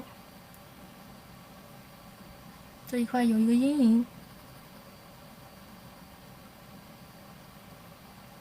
好，这是大概的这个第二块，然后是人的这个脸，它这个脸肯定这个脸不是黄色对吧？它脸是肉色，它是在整体里面都是和它的衣服是大概一个偏暖的一个色系。那么我们在这个里面取，先确定一下基本的色调，然后去改变一下它的皮肤的颜色的话，可能偏红，然后更亮一点，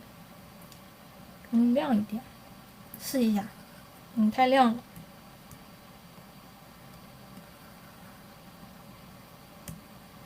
再黄一点，这有一点像它脖子。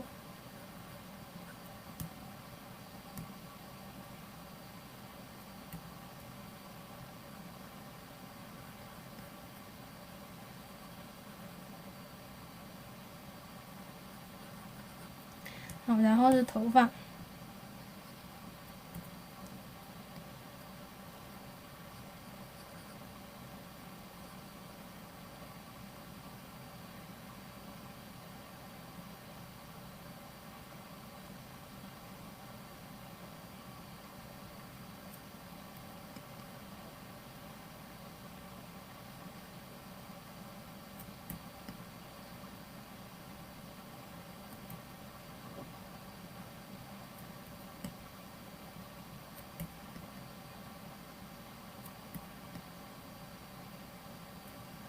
好，这个色块的形状把它概括成这个样子，然后同时再去注意一下它脖子的形状，脖子和头发之间互相是拼起来的，所以我们不仅要去注意它这个头发的形状，我们在去注意头发形状的同时，还要注意它身体的形状，对不对？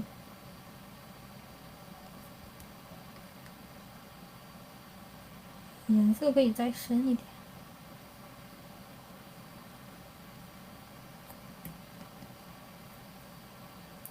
然后头上有一个投影。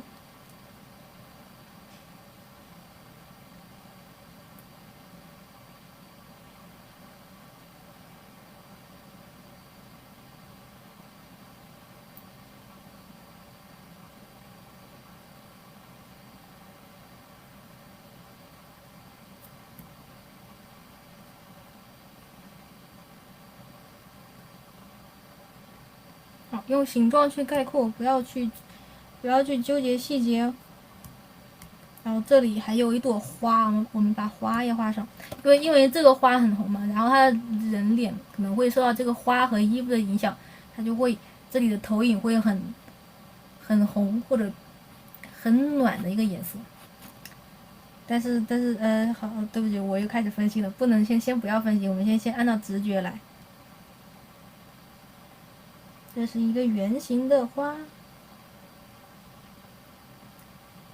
注意看这个花的位置哦，还有它的大概的这个花团的这个形状。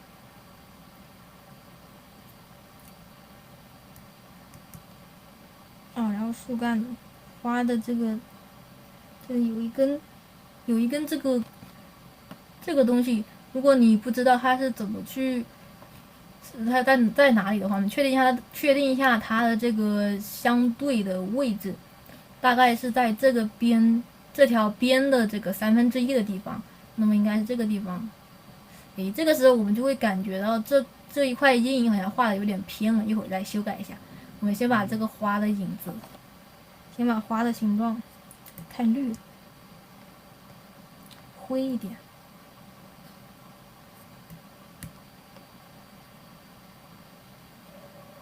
大概在这个地方，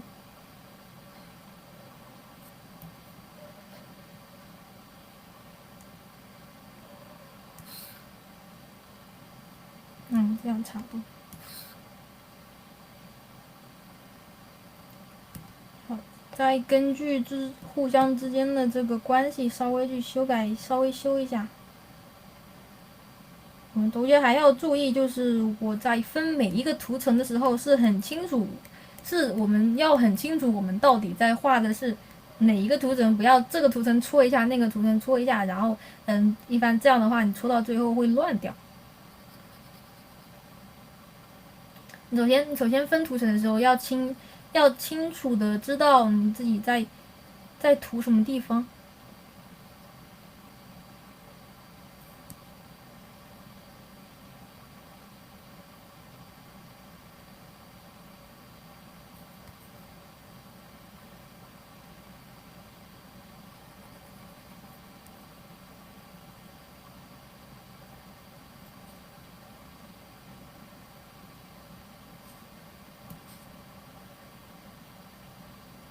这一块也是稍微的。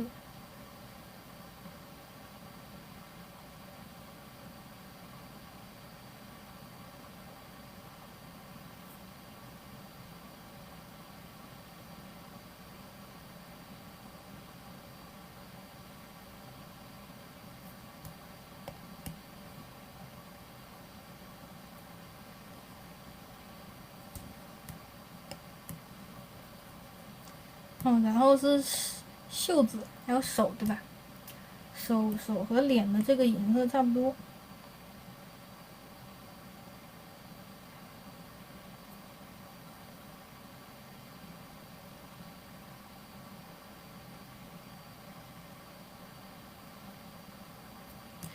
先把白色的画上去。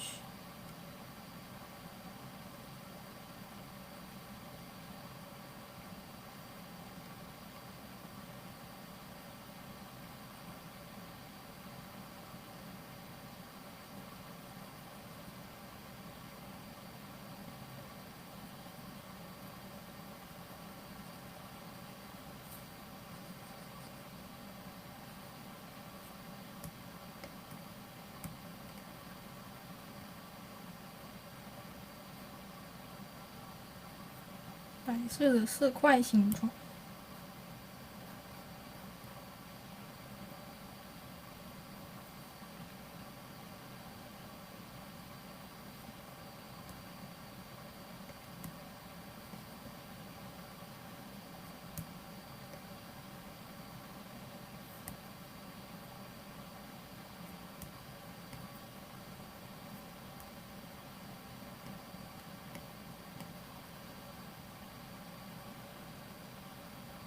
其实这里这个袖子会稍微的灰一点，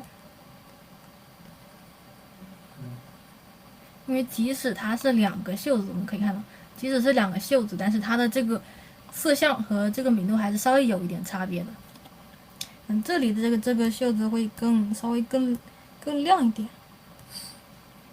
稍微调整一下。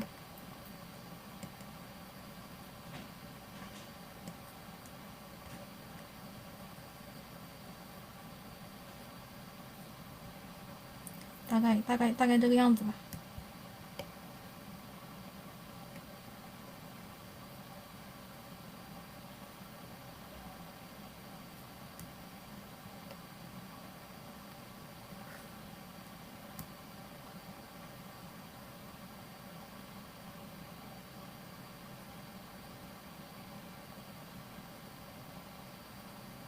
然后这个手伸出来的，他拿着这个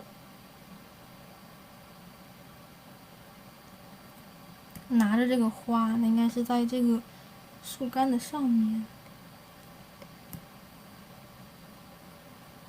擦一下。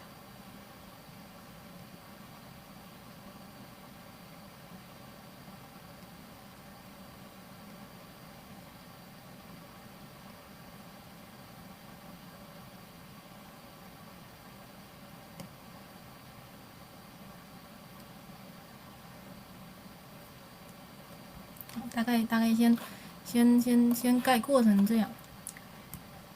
好，再感觉一下颜色，它头的颜色会有点，颜色可以再大胆一点，再深一点。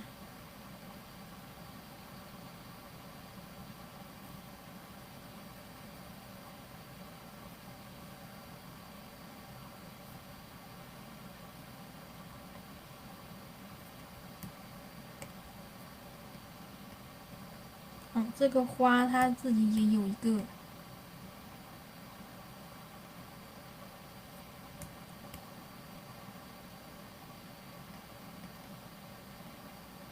我们可以看到，其实我完全没有去画细节，对不对？我只是把我看到的一些色块，把它归纳成一些有规律的形状，然后把它拼上去，就像是像在拼这个七巧板一样。像拼图一样，首先在脑子里把它的这个形象整理和拼接成把它的特征拼出来。比如说那些捏脸游戏，你去捏一些这个小人儿，这个人的特点就是，比如说这个人，比如说有的人他是什么丹凤眼，什么卧蚕比较明显，或者是什么眼，什么嘴型，什么唇型或者什么脸型，什么之类的，把这些特点归纳出来，然后把它拼到一个人身上。然后这里的脖子这里可能会更亮一点。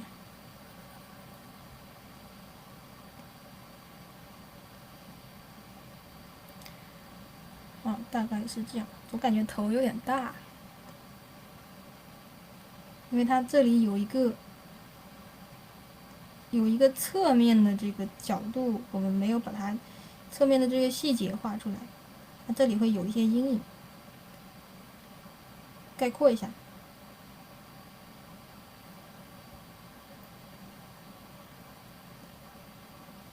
更多的细节就先不考虑了。像这个花还有它的亮面。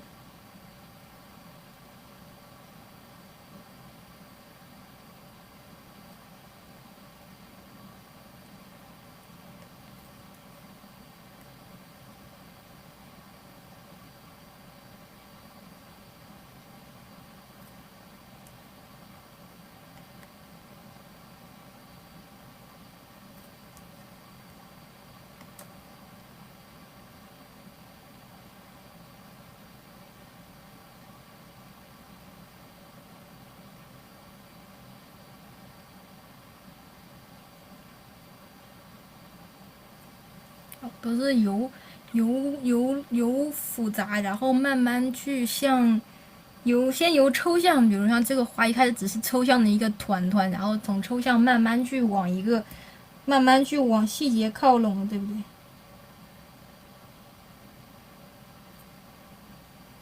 把它的特点，把它的这个特征，比如说像这里有一个花蕊，很深很黑的一个花蕊，概括出来，就能够给大家，就可以给大家传递这个信息，传递它就是这朵参考图里这朵花的信息。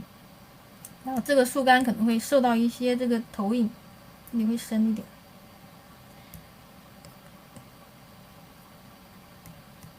好，大概是这样，感觉这个阴影可以再深一点，当时画的比较含蓄。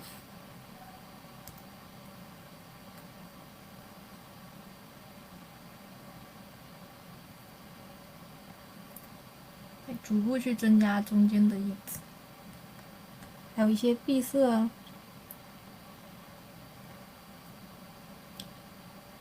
这里，这里可以再深一点，我们就再深一点。这里有很多完全不透光的闭塞，你可以稍微加一点。总之就是，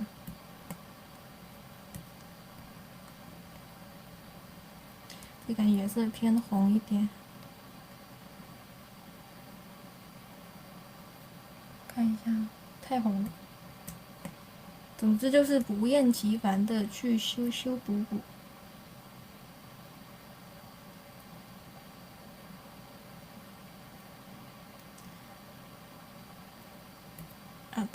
大概先这样吧。他自己的这个衣服，比如说像，其实他自己的衣服也是有一个很明暗深浅的变化，比如像这里的衣服的黄色可能更鲜艳一点，然后越到角落这个衣服会变暗。那么我们也大概去复刻一下。不想涂出来，天！不想涂出来的话，就把这个锁定一下，就不会涂出来。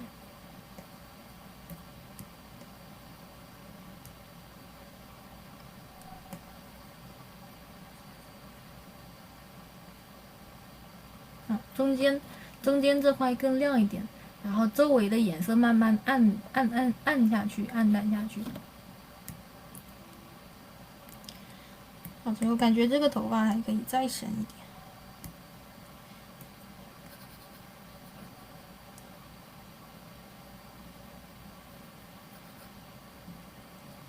因为周围受到这个环境影响，受到天空的影响，它会周围会有一些这个偏颜色偏暗的这个体积，怎么说呢？就是体积。好，大概就是大概这个样子吧。然后我们翻回来，你会发现你不知不觉把这张画就莫名其妙的就把它给抠出来了，你也不知道在画什么，反正画的差不多，大概差不多，最后就把它搞出来了，然后稍微修改一点点，把这个稍微修一修细节，然后时间。看你最后想画到什么程度吧，然后最后，反正你想抠的话，有的是时间去抠，继续去能抠多细就都可以抠多细，但是你看你觉得这个程度可不可以了？总之，我觉得这样大概差不多已经把这个感觉，复刻出来了吧。好，就是我们可以看，刚才是倒着画的，对不对？我们没有说去太过去纠结他这是穿的是衣服，然后这个是头，这个是哪里，然后也没过纠结说这个衣褶，这里为什么会有这个衣褶，这里为什么会有这样的一个投影，这里投影为什么这个颜色，我们都没有太多去纠结，我们只是看到什么就把它呈现在纸上，看到什么把它归纳概括出来，然后你倒过来发现，其实你把它的特征。把你想要的特征呈现出来的话，基本上就能够把这个人，把这个东西能够用自己的这个理解去概括出来，然后稍微修一下，我感觉这个花可能刚才看的倒着看的话会有一些差别。这边其实你正过来看的会看到一些更多的东西，比如说像这个花的这个位置可能有点偏下了。更多的细节先不考虑了。其实这样的概括其实就是刚才的那个什么呢？刚才的这个，其实就是刚才这个人他就是他达到一个和这个人差不多的效果，就是去概括出来，概括出一个有自己的这个特点，但是还是能够感受出来你画的是什么东西。把这个雪，把这个画家就是把他的这个把这个树在雪上的投影，把它归纳成这些色块，然后组合在一起，形成一个很有特点，但还是让你知道它是树影的这个树在雪上投影的一个感觉。好，这个也是它即使我们没有把什么特别多的细节都画出来，但是只是把它特征形状拼在一起，像拼拼图一样，但是你还是能够让大家知道你拼的是这样一个东西。具体的这些什么涂抹呀、过渡呀，我们都没有过渡，对吧？但是你就是能认出来是它。好，这个是我们的这个综合的一个练习。好，最后还是作业。好，总结一下，就是色和形。我们第一节课讲的色彩三要素是帮助大家去感受、去理解、去找准这个色感，对不对？总结一下，我们前面2节课都是基础，所以我们的第1节课的基础呢，其实很简单，就是掌握这个 HSB 3个值，掌握它们的这个能够更快的、或者更精准的去掌握和使用这个东西，这个 HSB 三个条条，能够更准确的去找一个颜色。然后第2个是形，在能够找准色的基础上，我们还要去能够准确的去识别这个颜色的形。怎么？没什么。不是作业啊，刚刚嘴瓢了，不是作业。然后这个色彩构成，这是我们第2节课要强调的一个点，就是你的点、线、面在点、线、面和这个色彩的这个形状面，其实刚才我们讲的这个，我们刚才讲这个自身形状就是面，好吧？然后点和线呢，就是它的这个点，就是你这个物体这个在画面的位置，然后线它的线和面线组成面，总之就是由1升2，2升3走，从1维到2维到3维，它的这个3个要素，掌握它这个色块的形状，然后能够准确的把这些形状找准它们位置，呈现在它应该在的这个地方。好，那么还有一个最后一点，等一下，这个我强迫症，我把它擦掉。那么最后稍微再深入一下，我们为什么要强调它的这个色块的构成的形状？因为我们在画画的时候不是最主要就是去表现它的光影嘛？既然是光影的话，只要是有光照的地方，都会有投影，都会有光影的形状。我们一开始去归纳的这张图片，也是因为由于光照才会形成这个丰富的这个画面和色彩，有光照和投影才会组成一张图片基本的这个点线面的要素。所以我们画画其实就是很多情况下是对光影的表达。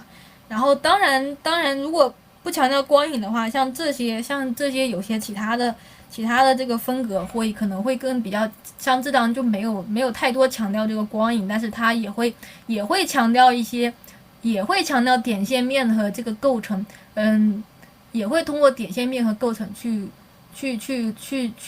形成更多的这个表达方式，更丰富的表达方式。然后这张就是碍事儿。像这张就是光影，通过光影去表现我们的画面。这张是没有光影，但是仍然是通过点线面的构成去表现我们的画面。但是其实归根结底，它们两个，有光影的这个画面和没有光影的画面，或者是弱光影的画面，它们都是归根结底都离不开色彩构成的这个 buff。抽象一点，它其实是我们画面的一个 buff 加成。好吧，一个技能。好，然后这个，喝口水。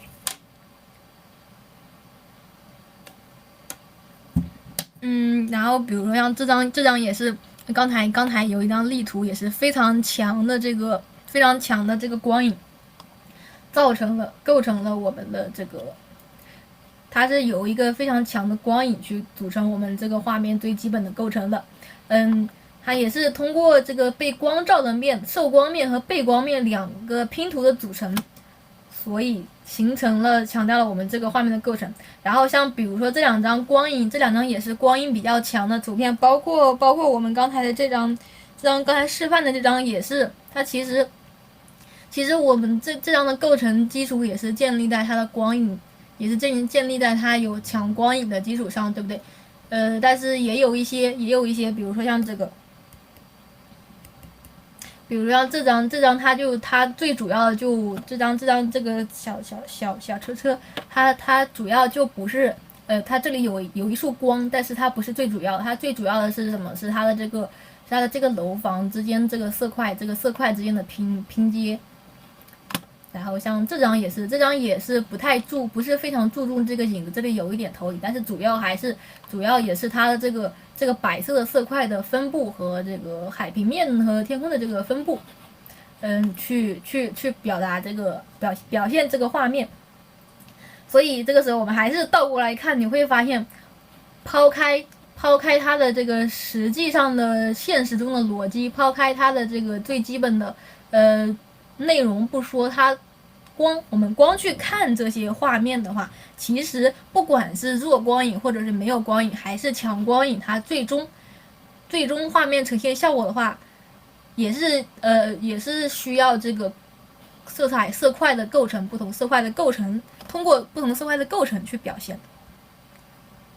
好的，这个是前面的部分，然后还是回到刚才的话题。那么回到刚才的话题，那么我们的这个如何去找准这个形状构成呢？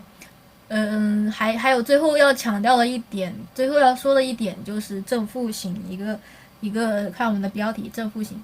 刚才一直在强调这个画色块的形状，对吧？但是如何去找准这个形状，就是正形和负形。什么是正形和负形？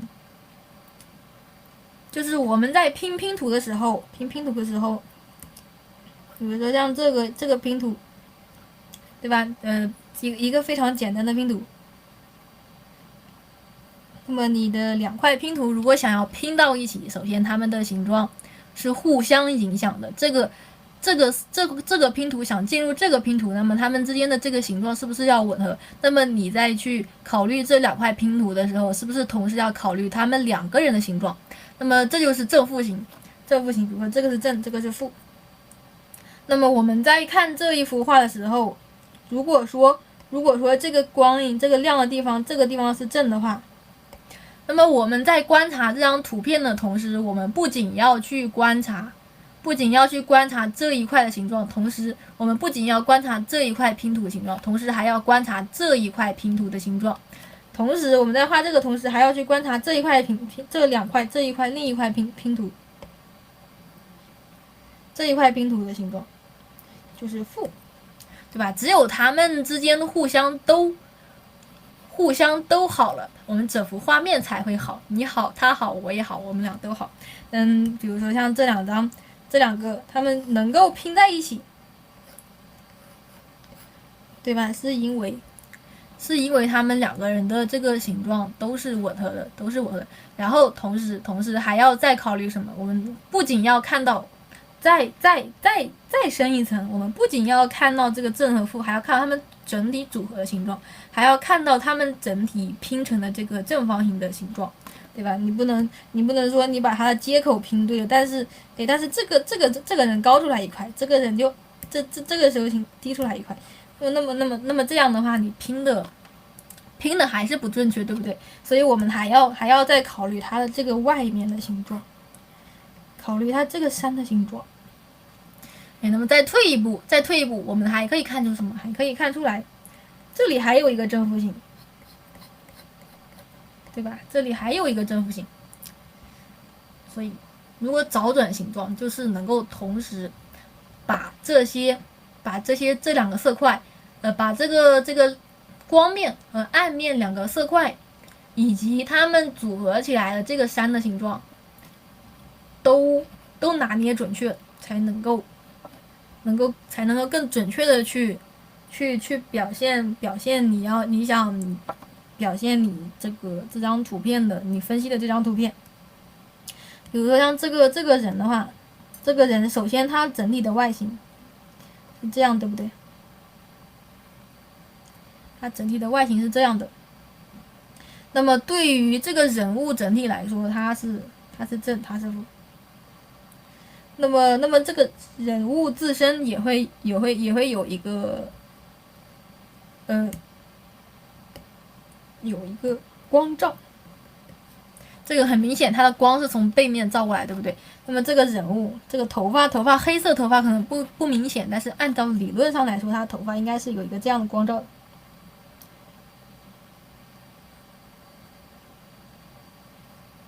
好，这个人被分成了正和负两个形状，对吧？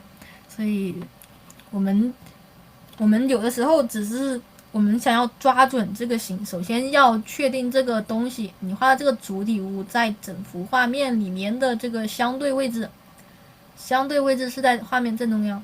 然后第二个要注意的点就是它自身有一个阴阳割昏晓的这个界限，这张就更明显。第二张更明显，这张人物有一个非常明，这他受到这个光也非常明显，对不对？在他这里这个手，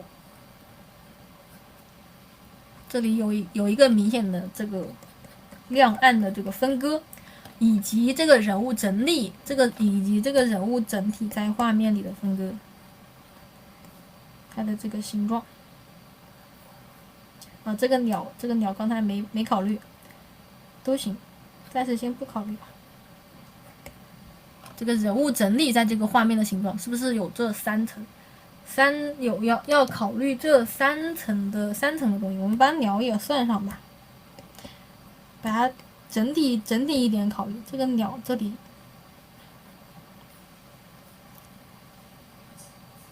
好，这个是这个，然后是它的亮面，你不要管它是透光还是受光，比如说像这个羽毛可能。这个羽毛还有这里的衣服可能更像是透光，可能是像这个透明的纱会透一点光出来这里，然后这个羽毛透点光，然后像这里这个身体这里是射到了直射光，你不要去考虑它是透光还是直射光，你整体的感觉这张照片的构成是不是就两个方面，一个是亮一个是暗，还有一个是背景，这就是它的这个形状构成与对正负形状构成对正负形和正负形之间也是有一些影响的。正负形和你能够准确的去捕捉这个形状，需要通过需要有正负形这个意识，形状之间互相拼在一起的这个连接的意识，然后才能够更准确的去捕捉到这个形状。啊，这个是最后要强调的一点。然后我们作业就是帮助同学们更准确的去抓这个形。然后第一个作业是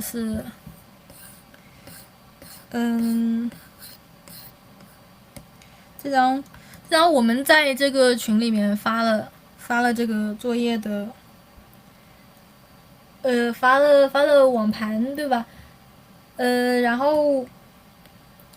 然后我们同学尽你的所能去把这个叶子给它拼上去，然后颜色的深浅的话，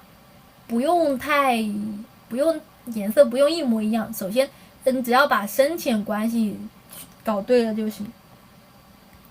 好吧，比如说像这块明显比这块深呢，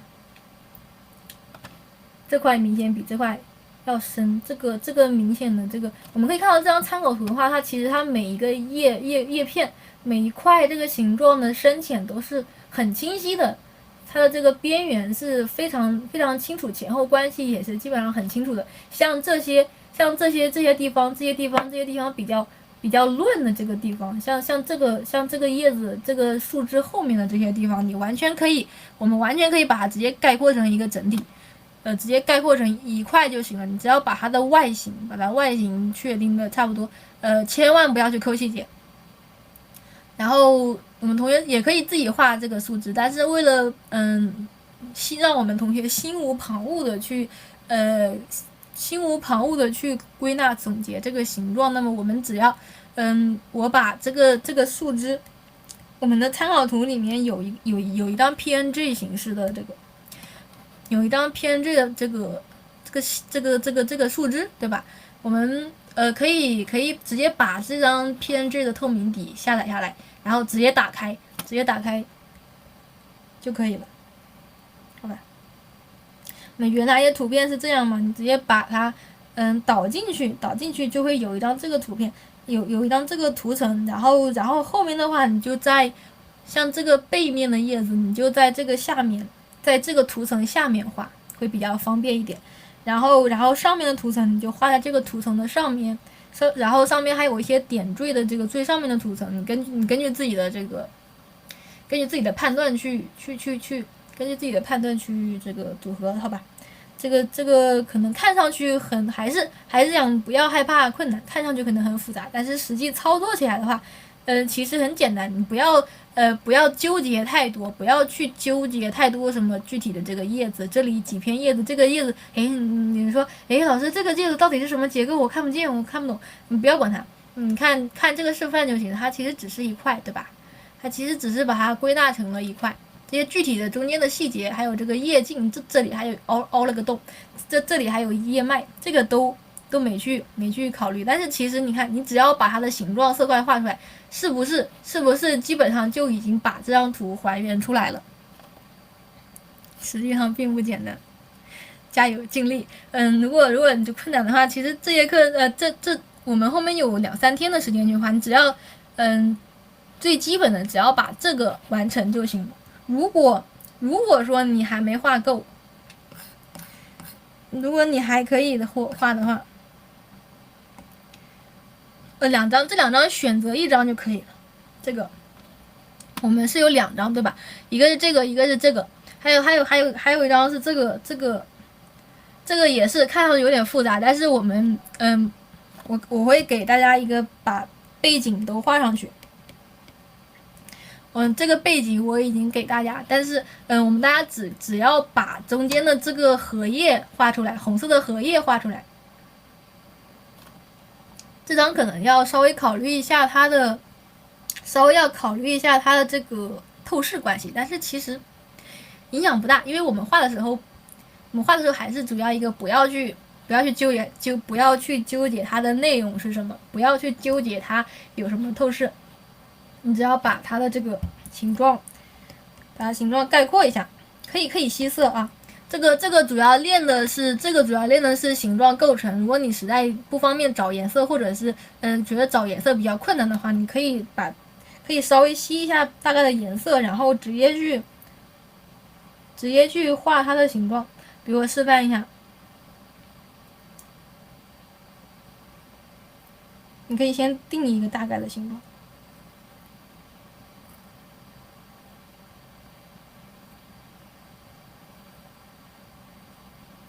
对吧？然后你把这些涂满，其实很简单的。然后把它的形状该涂满的涂满，好吧？这上面一层的形状已经差不多了，你稍微再用橡皮擦修一下，不要指望一下子就画的一模一样哦。你可以稍微稍微不要怕麻烦，稍微把它的形状用橡皮再修一下，跟对着这个仔细的去修一下。然后大概这里，注意看它这里的这个形状是椭圆形，是这样一个椭圆形，对吧？椭圆形。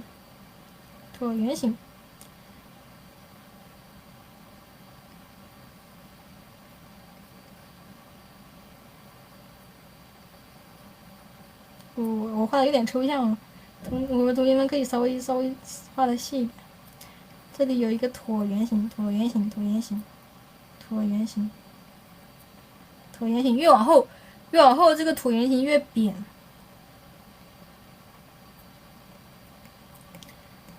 对吧？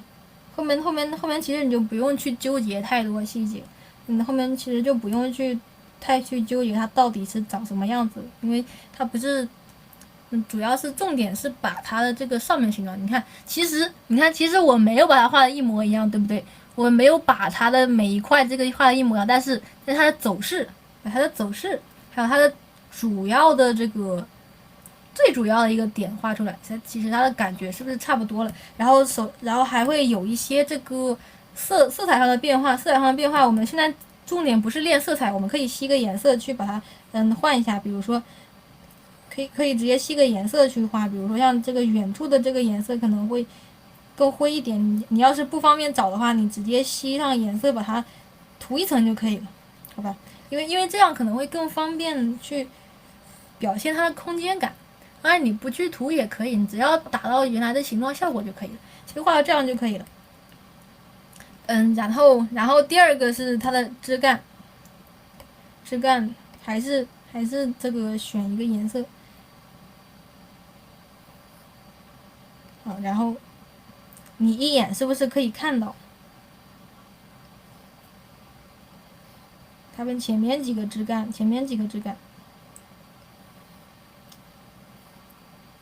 细一点，这里前面有比较深的这个枝干，然后越往后这个枝干颜色是不是就越浅越细，然后分布的会稍微的再密一点，还是可以吸色啊，因为这个练习让我们心无旁骛的去考虑它的这个颜色的话，你可以，如果你有困难，你可以暂时先不去考虑它的色彩变化，你只需要去纠结它的这个。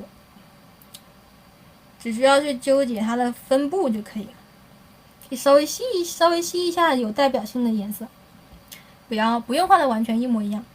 然后后面的这个叶子会更细，然后更密一点。你看你怎么分，看你觉得怎么分比较好看，还是要注意两个点，首先是不均匀，然后是不要走势不要是一模一样，不要画成这样。什么是走势？不要画成这样，这样就是完全在画儿童画。你要画的有长有短，有左有右，有深有浅，对不对？这样才会看这边和这边哪个更像一点，明显是这样更像一点，对不对？我们不要下意识的把它画成这样。有的同学画头发、画刘海也是画成这样，这是儿童画。但是其实不需要完全一样，看这样就可以了。对吧？其实很简单，对不对？刚才就是随便把它的这个走势复刻出来，很多这个细节完全我们完全没有让同学们去画，到这个程度就可以了。好，这个是练习2选1，这两个2选1。如果你选择这个的话，你可以为了减轻大家的负担，你可以把它的把这个图层已经给大家了，可以自己使。可以把这个图层的透明体直接下载下来使用。好，然后这张的话，这张比较困难，我暂时先不讲了。如果同学们想尝试更复杂的话，可以试试这张。可能这张估计应该没什么人选吧。总之，你要是想画的话也可以。这张也给大家，也暂时先给大家了，因为这张要考虑到周围的泛光，这里有一个这个图层，有一个是这个图层，添加图层，好吧？这张比较困难。然后2次作业，你们看一下，2次作业把它贴到你做了哪些就把它贴到这张图片里面，然后最后和这张最后提交的时候是只提交这一张哦，好吧？然后因为后面我们在安排时间的时候也稍微调整了一下，给大家安排了更多的时间去练习，时间会可能会比之前几次都宽裕很多，所以大家不要担心，吧？也是画多少教多少就可以了。好的，这就是这一期的第2节课的内容。没有问题的话，那么我们就先下课了。